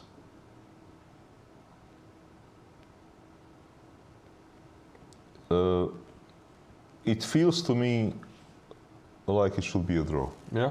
Yeah, this is somehow a feeling which I have about this position. Okay, Navara David, he won versus Martinovic. Nisipianu, Suleimani. We have... They're still playing? Yeah. They are still playing, and what do we have? There's a pawn and... No, but there is something wrong with transmission. Yeah, it's only move 27. They could never play only 27 moves. It's true. And now I also see, you know, why was Nisipianu shaking his head, because last position I saw in a playing hall, he was just one pawn up, and it was starting to look very drawish. Okay. And this looks like a... Yeah. He was not pawn up any longer, and it was looking drawish, and here this looks like a pawn up for nothing. Yeah. This board must have had some errors. It's Okay. not uploading. Grandelius made a draw with Kulauts. Yeah, I saw the mocking outside earlier. Okay. And Lupulescu made a draw with Valsecchi. Basso is playing Donchenko. And moment, can Donchenko win this position? Moment. And if he can win, how can he win it? Okay, this is cut.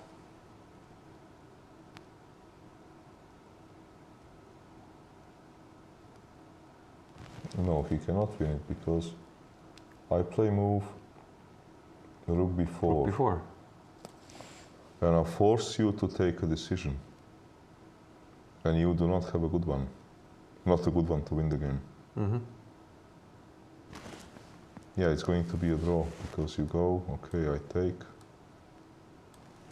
You go. Or, okay, you go with the king. Behind. G4. This is getting a bit tricky. Yeah. Okay. Wait a moment, I need to maybe do something better than that. Rook b4, king goes. Maybe I go with the king. Ah, but then you check me. But then I go to f4. You go with the king. Now I take king up. We can cheat because it's a table base position. Aha. Okay.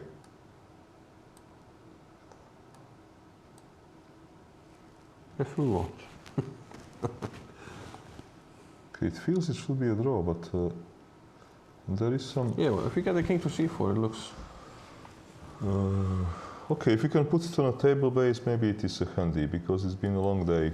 Yeah. For my feeling, it feels like a Okay, draw. go to the position where we take on h4. This is position. No, can you... 2, I'm 4... not sure if 7 is, but you can press this, I think. Where? The book. Book? Yeah. Draw.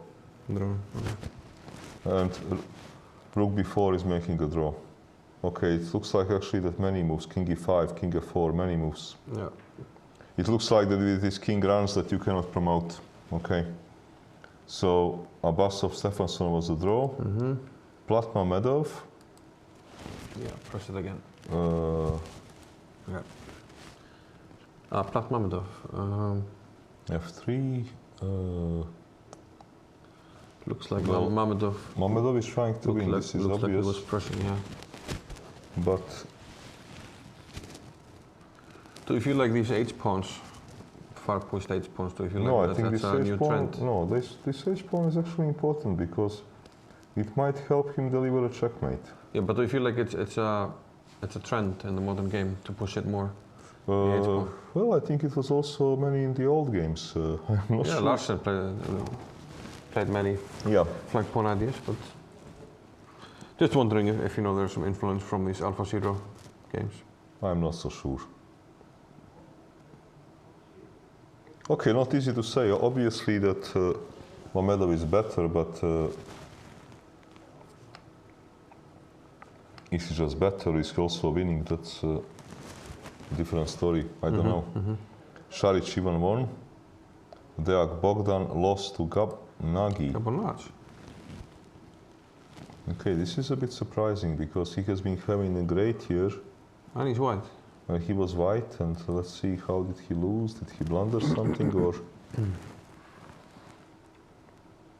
And this is this isolated pawn in center position, which also should be quite stable for white. So how did he lose that?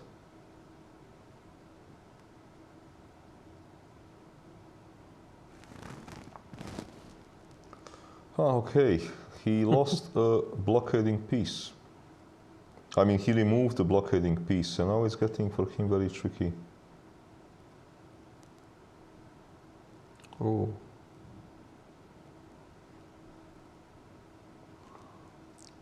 Now many things are going wrong. Rook My f5 God. was the threat. Yeah, Ouch. king is in a, Yeah. king is locked up, and he lost. My God, this was such an annihilation from. Okay, from this kind of position at the start. Looked fairly normal, yeah, somewhere around there. No, somewhere here, okay. For example, I don't know if he needs to allow this to happen. b4. If he moves a knight, there will be some knight e4. So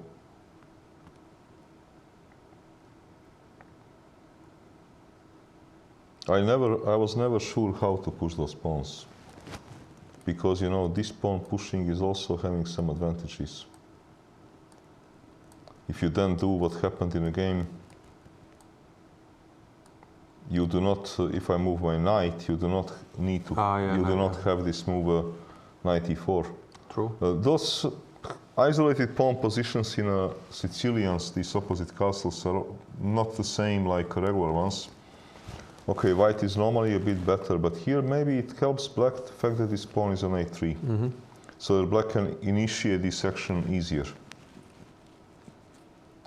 Okay, Petrov, Martirosyan is a draw. Paravyanan, Kozak is a draw. Yilmaz Budisavljevic, let's see Yeah, this we game. thought he was struggling and Oh, he is struggling actually. But how did he? he was positionally worse, Yeah. but not material down. But now he's Okay, he got into descending. Oh, G5. yeah, this is this. But okay. Still equal material.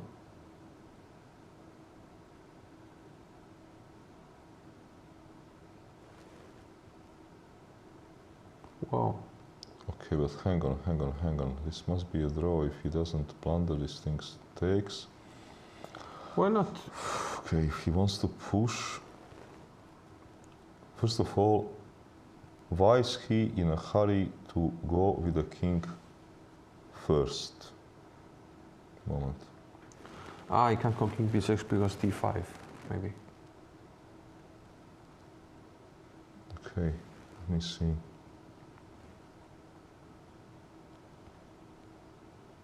But if I want to clean up the position, what is going on? Okay, you push. All right, let me see.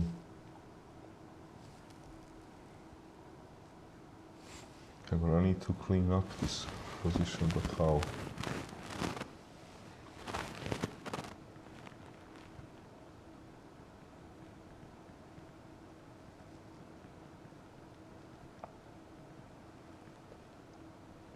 Maybe not so easy to clarify the situation. Okay,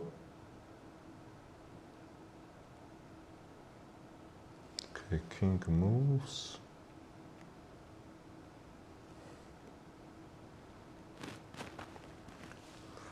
If I play move like f6, and probably rook c5, yeah? Rook c5 and king f5 I want. No, king f5 I don't mind, then your king would be too far. But I'm more worried that, okay, only thing which I need is to do this trade. Yeah, yeah. And I don't care what happens to my other pawn. I don't know, but now I can do this trade. Maybe, okay, push. What, before? Yeah. And now let me see. a3. a3 would move king. And then I go behind. Okay. And I should be able to make a draw. But what if I... Also, I am not sure that this is so bad. Am I not just forcing a draw? Ah.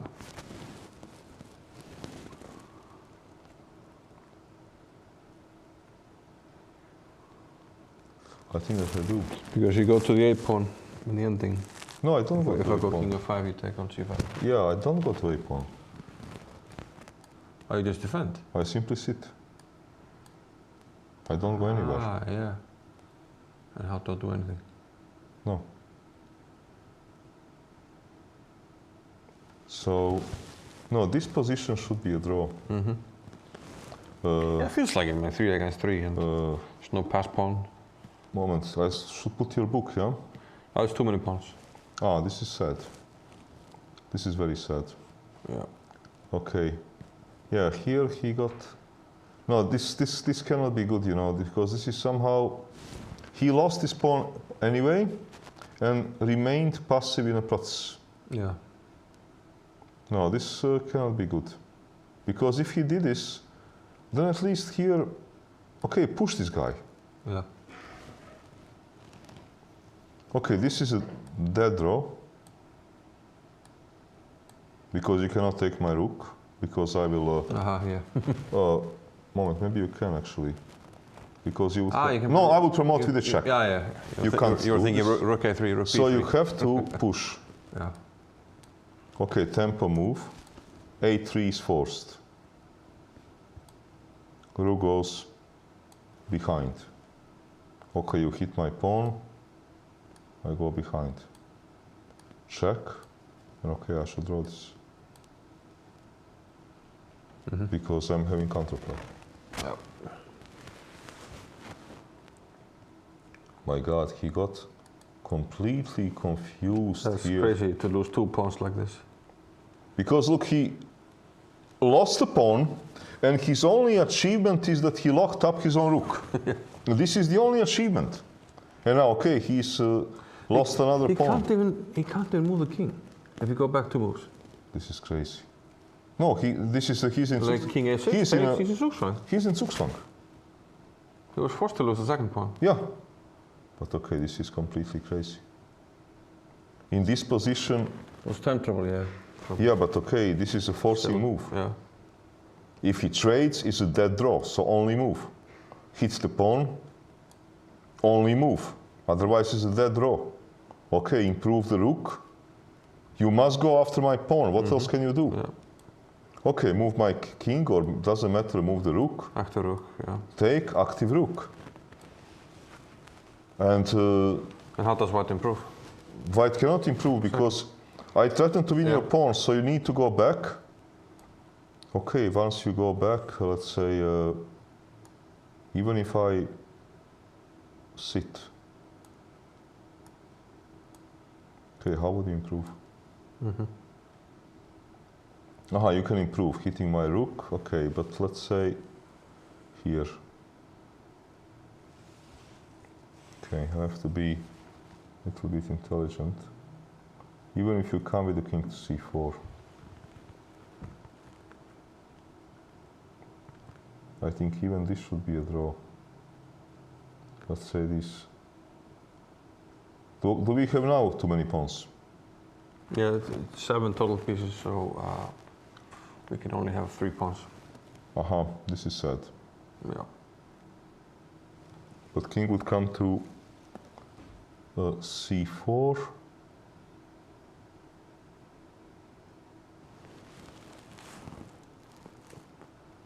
No, but I think this is a draw.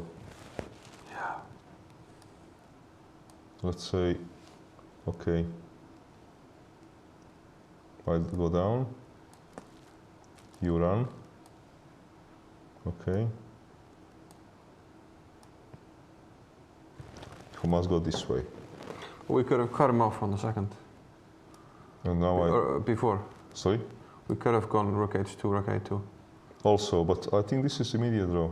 Also. Okay, you go there. Nothing changes. Oh, just rook a1. Just wait. Yeah. Yeah, I'm bothering you. You simply cannot improve. My God, so Yeah, how to lose this? Oh, let's see. What did your boy do? Actually, your my boy. Yeah, yes. Let's have a Where look. is he? Where is he? 26. Ah, port 34. Yeah. He lost. Pity. And Martin Wecker finally lost. Who? Martin Wecker, he beat Bosi Osic, and then he drew against Martinovic. Yeah. Who is this guy? 2100 German. Ah, okay. So. It's quite a funny story because in 2017 he came to the Reykjavik Open, and in the first round he lost against a 1200 Aha. in 11 moves. So it is some very. So he totally redeemed himself. So it is some very young person, yeah. Oh, yeah, I think he's around my age, probably. Oh my God. Yeah. Okay, that means that it's never too late. Maybe slightly younger. Never too late to sure. learn chess. Yeah. Let me see how is Dutchman Van Foray is doing versus Malcolm Payne. Yeah, Jameson lost on port 34. Yeah. Yes. And this position. And Johan only drew. Okay.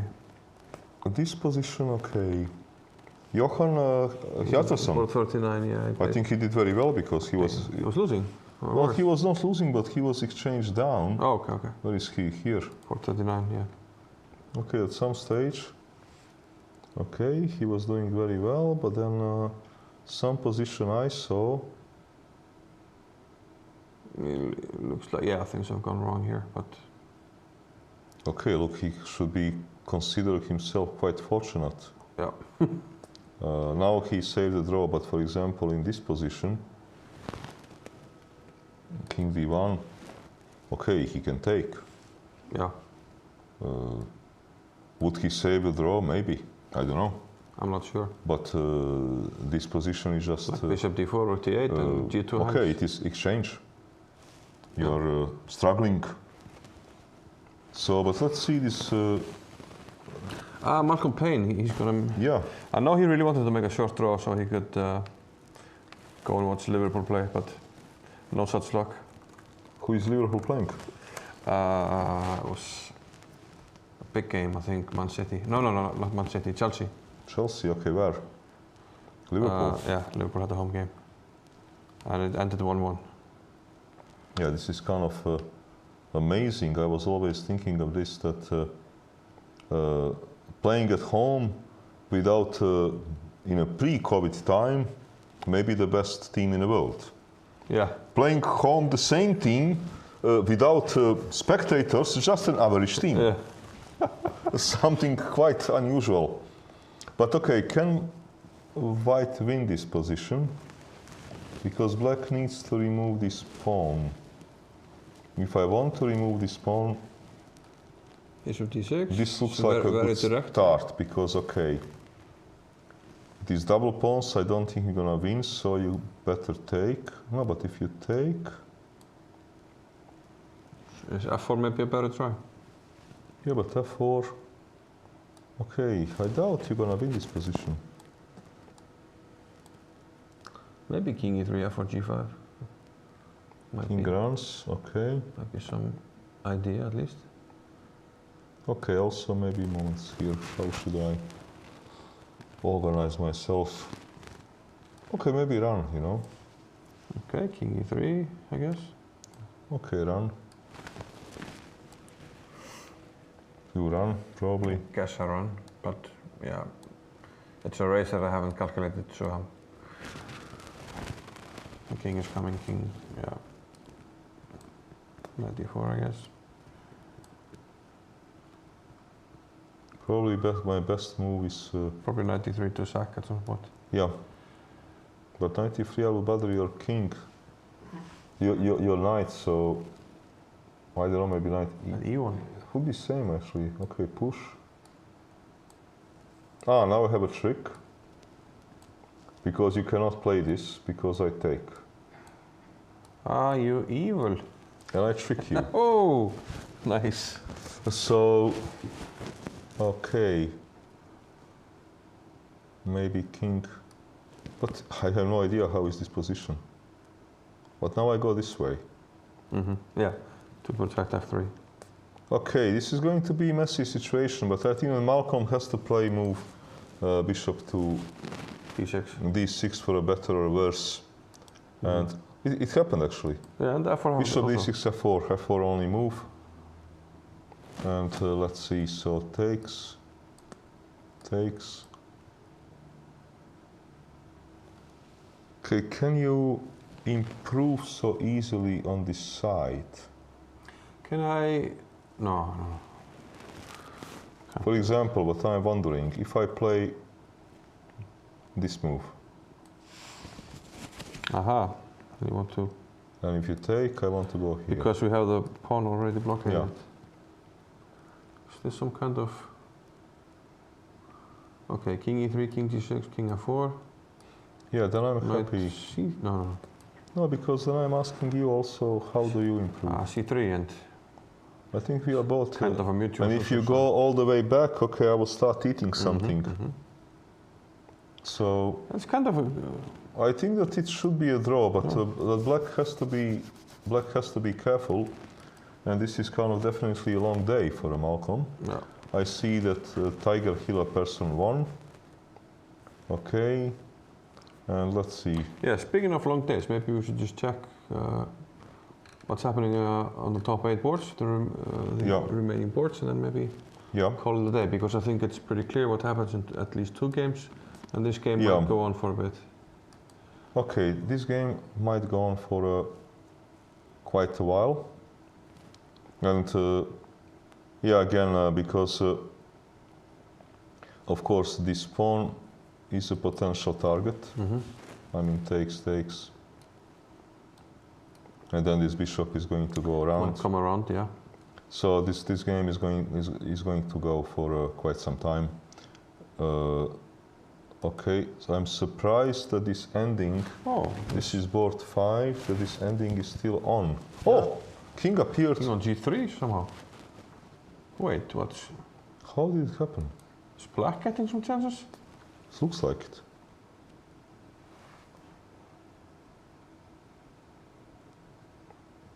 Probably white was under the impression that he can never lose. Yeah, that he had a free pass.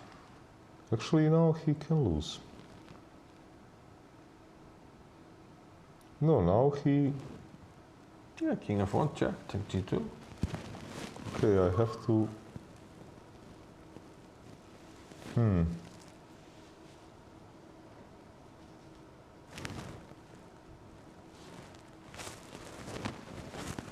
I don't know, but this is crazy, because he was doing a situation now, okay, he can lose.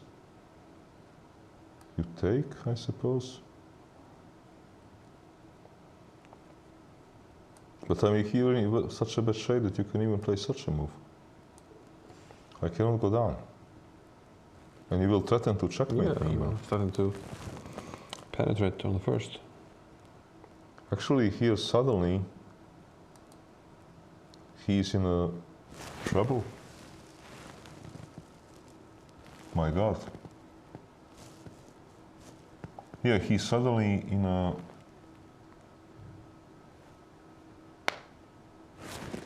He's suddenly in a very serious... How did this king, run? This is just crazy. Look, this king was here. Nothing was going on.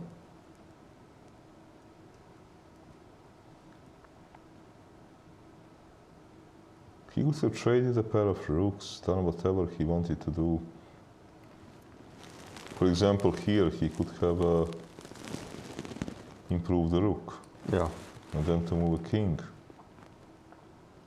You should never get there. Into g3.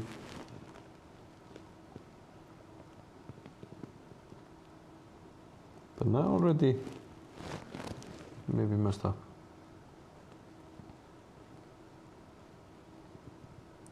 Okay, he still could have, let's say, played this move. Okay, how do I mess up?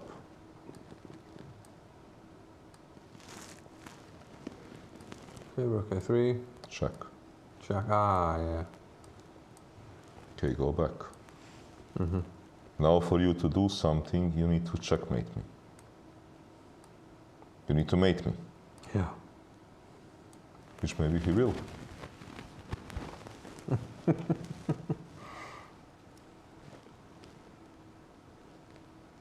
Yeah, it's tricky. Check and... Rook e1, check, okay. take on g2. So that means that in okay, such a position, I probably need to give check. But this is all no, this is getting very, very tricky once this king sort of happened there. He played rook c8. He played rook c8, yeah? Yeah. Okay, moment, let me check the final position. Let me see if this computer will update.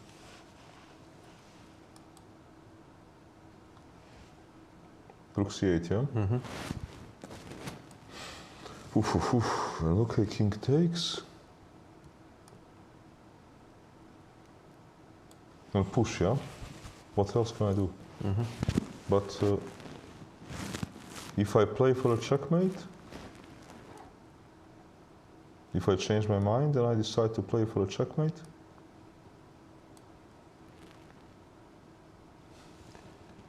how do I stop a checkmate? Oh, yeah, because your rook can only go to the c file and then we mate.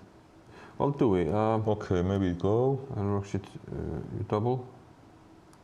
Or rook c2. Or d4. Yeah. But he can maybe stop me like this. Those two rooks are very active. Those two rooks are completely passive. This is okay. Yeah, once you start pushing, maybe when I get the rook to c1, I can just double on the c file. Yeah. Take the pawn and then this pawn still remains a problem. You have this beautiful pawn chain. Let me check this Vocatura situation. This is board 4. I had some trades. Okay. So Vocatura wanted to force a draw, but now the problem is that he lost some pawns. No, but like I said, okay, this pawn became a target. Yep. He went for tactics. Okay, to start with now, he can go for this position. Check. Should be 5. You stay. King c5, yeah. King there. King will go to the knight. Yeah, and it's kind of a silk trunk because bishop d4 always wins a pawn. Bishop d4 is coming, so this is his one option. Second one is to simply take. You have to take. Okay, now maybe bishop d3? Or bishop. No, then knight d5. Maybe king.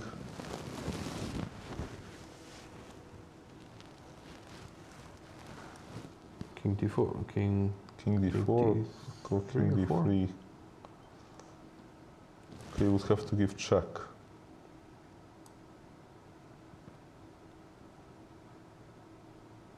Can attack the knight. If you give me check, this should be somehow winning. g4 and protect, yeah. No, I think that now it's simply winning. Yeah. Also, even if you win this pawn, once I start pushing h is fast, so yeah. I think that white is going to win this game. And okay, here we have interesting situation. Yeah, he's playing for mate. Okay. Yeah, like I told you, he's playing for mate. He's not interested in taking this pawn because he thinks this pawn is mine.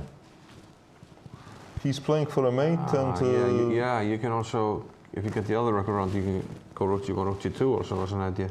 Yeah, no, what a turn of events in that game, but excellent technique by Hovšannisyan. Yeah, maybe we wait a few minutes maybe for this one. Yeah. And Rasmus Sivic, let me see this. This is number 7, yeah. Yeah. Am I with them? No, I'm not with them. Now this I'm one, with them. So he took the other pawn. Yeah. He took the h went pawn. For the double. And okay, bishop check, traded bishops. I think that this is not if, it is only when. Because I don't see how can you give 2 rooks for my queen and 2 pawns. Yeah. You can give it with 1, but that's not good enough. Exactly. And Sanalvaha Pantipov. Let me see this. We thought it will be a draw. He would go for a draw earlier, but is he going for the win? Maybe he is. Yeah. Antipov will here probably, but how did he manage to? Because we had this position. We thought draw. But what's going on here? Aha, okay, if he takes... And what, he wants bishop to g6 and to take a pawn. 6 to 4. Okay, but this pawn is dead. Well, if I...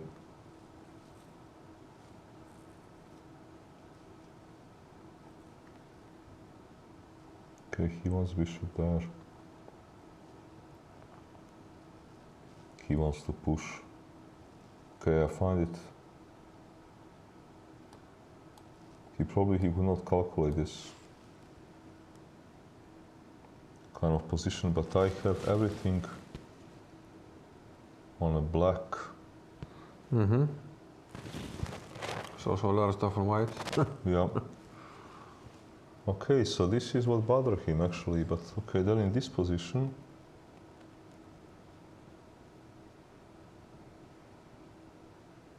Okay, so check. And he couldn't calculate this. And here he was probably afraid of move c6.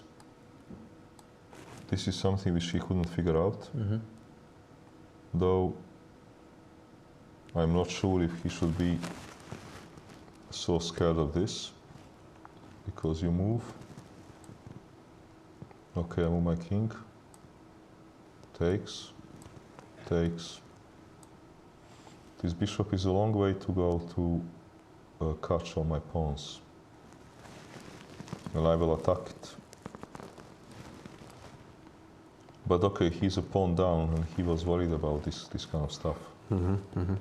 That the other side will be able to make a progress. So he went for a queen ending. Okay, now it's a pawn down, queen ending. And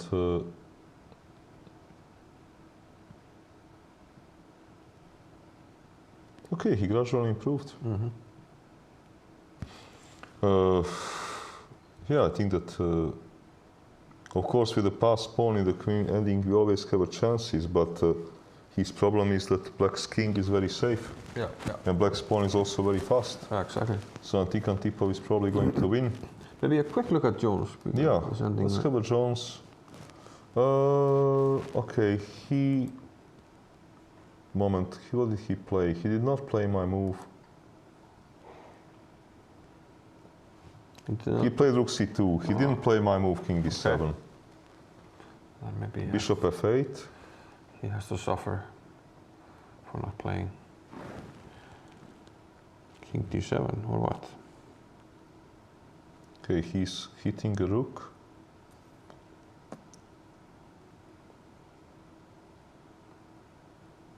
Okay, he's combining actually attack on this pawn and the bishop. And now Jones is going for a rook ending, which is, I think, a dead draw. Yeah. If you take, it's draw immediately, so you have to do something like this. Okay, I grab a pawn. Check. Take. And, okay. Yeah. That's it. Yeah, you can sign. That's draw. Dragonev Sargsyan. Yeah, he's doing what I thought, putting pawn on g3. Okay, I think that this position is a draw, but he will try to improve it. Is he going for... No, his problem is that he would like to achieve rook there, but could and pawn here, but then f5 will happen. Yeah, f5 will then bother him. Yeah. And he's trying to get around this problem, which I do not think that he can. That's the problem, I think, this simply draw. Yeah. He cannot get around this problem, so let me just see only actually... Okay, Svein and Ivic, this is not interesting game. No. This will be done. This is over. We think who's the best? Okay, this is Maybe board number 4. Did he go for this? So he has went for this ending. Okay. So he went for actually bishop versus knight, and maybe he's right because okay, his pawns are on right squares. So only thing which will go wrong for him is this knight will start eating them. But it's not likely to happen because okay, how is he going to do that? that? You know, like bishop d4, king c7, bishop f2, and then king d5 or something. He's more or less in a zugzwang. Yeah. No, this position is probably winning. Yeah, probably winning. It is close to actually resignable. Because bishop d4 is coming, and if he makes some moves like this, okay. Or first check. Yeah, first check. First check. Check. Oof. And okay, he's gone. And f7. Yeah. And bye-bye. So, okay, this is white is going to win this. So this is the interesting one. Yes. Yeah, this was a very sharp, interesting game for a very long time, and okay, it looks like that almost certainly that white is going to win this. And here we have this okay ending where Sivuk was having quite a good situation, but this situation has basically disappeared, and now he's most likely going to I think in a practical game, I don't know here if computer can save it. But in a practical human game, he has 8 minutes to complete the whole game. I think this is just bad news, you know. Yeah. In a practical human game, I think he's simply going to lose. This is a nightmare of the position. Because there are so many possible threats. This pawn is very far. Still very far from queening. Yeah. Okay, what can I do? Maybe this move, you know?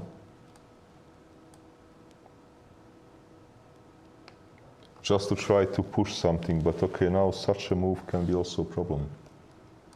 Let's say you push, okay, check. And you lose everything. You simply lose everything.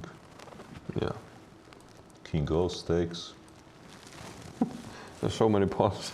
Yeah, will be simply so many pawns. You'll be army of those pawns. So Sivuk is probably thinking, how on earth did I land in this kind of situation?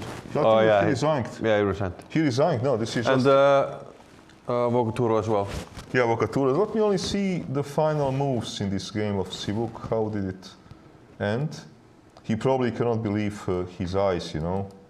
Okay, we don't have. Did those you resign moves at the Rook A1, really? No, we had some moves, okay. So yeah, how did he do it? How do I get the same moves here? See. Why don't we have moves yet? Rook A1.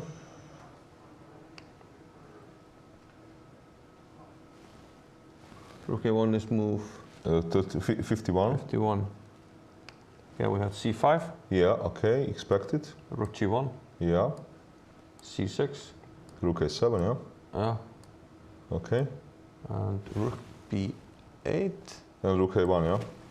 Rook A1 probably, yeah. And checkmate. So how did it happen? Why is the king on C2?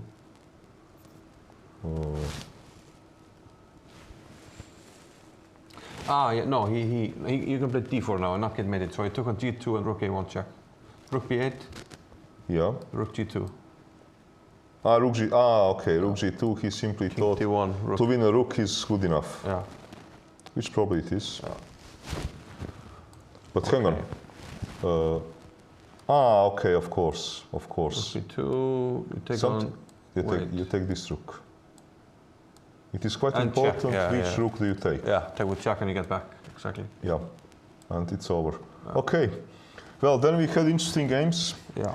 Today, okay, and probably the most interesting game was actually Svein Ivic. I'm very curious what is computer saying about this sacrifice. I completely agree. But now, okay, he is going to win, and Vokaturo, it didn't look like that he should lose at the start. No. But okay, then he got into this ending, which was difficult. When he got into this ending, 2 bishops, bishop and knight, this is really difficult. Despite some very interesting tactics with knight d5. So despite really producing some resourceful defense, Jones has, by the way, made a draw in between. Okay, so well. So now we can wrap up that we have, I think, 7 players on 3 points after this. 7 players on 3 points. So we already have Sarana, Kabushian, Kasper Pjorun has 3 points. They were just joined by Martirosyan, Hovanesian and Husenbeth. So this is 5, right? This is 5, and we think Ivic made one draw. Antipov and Ivic. Yeah, but they had 1 draw, or they had both 2. Yeah, then Antipov and Ivic. They're all going to 7, yeah. Yes, okay. This is what is going to happen, yeah. All right, and tomorrow we are looking forward to the 4th round. Yeah. A good evening from Reykjavik. Thank you.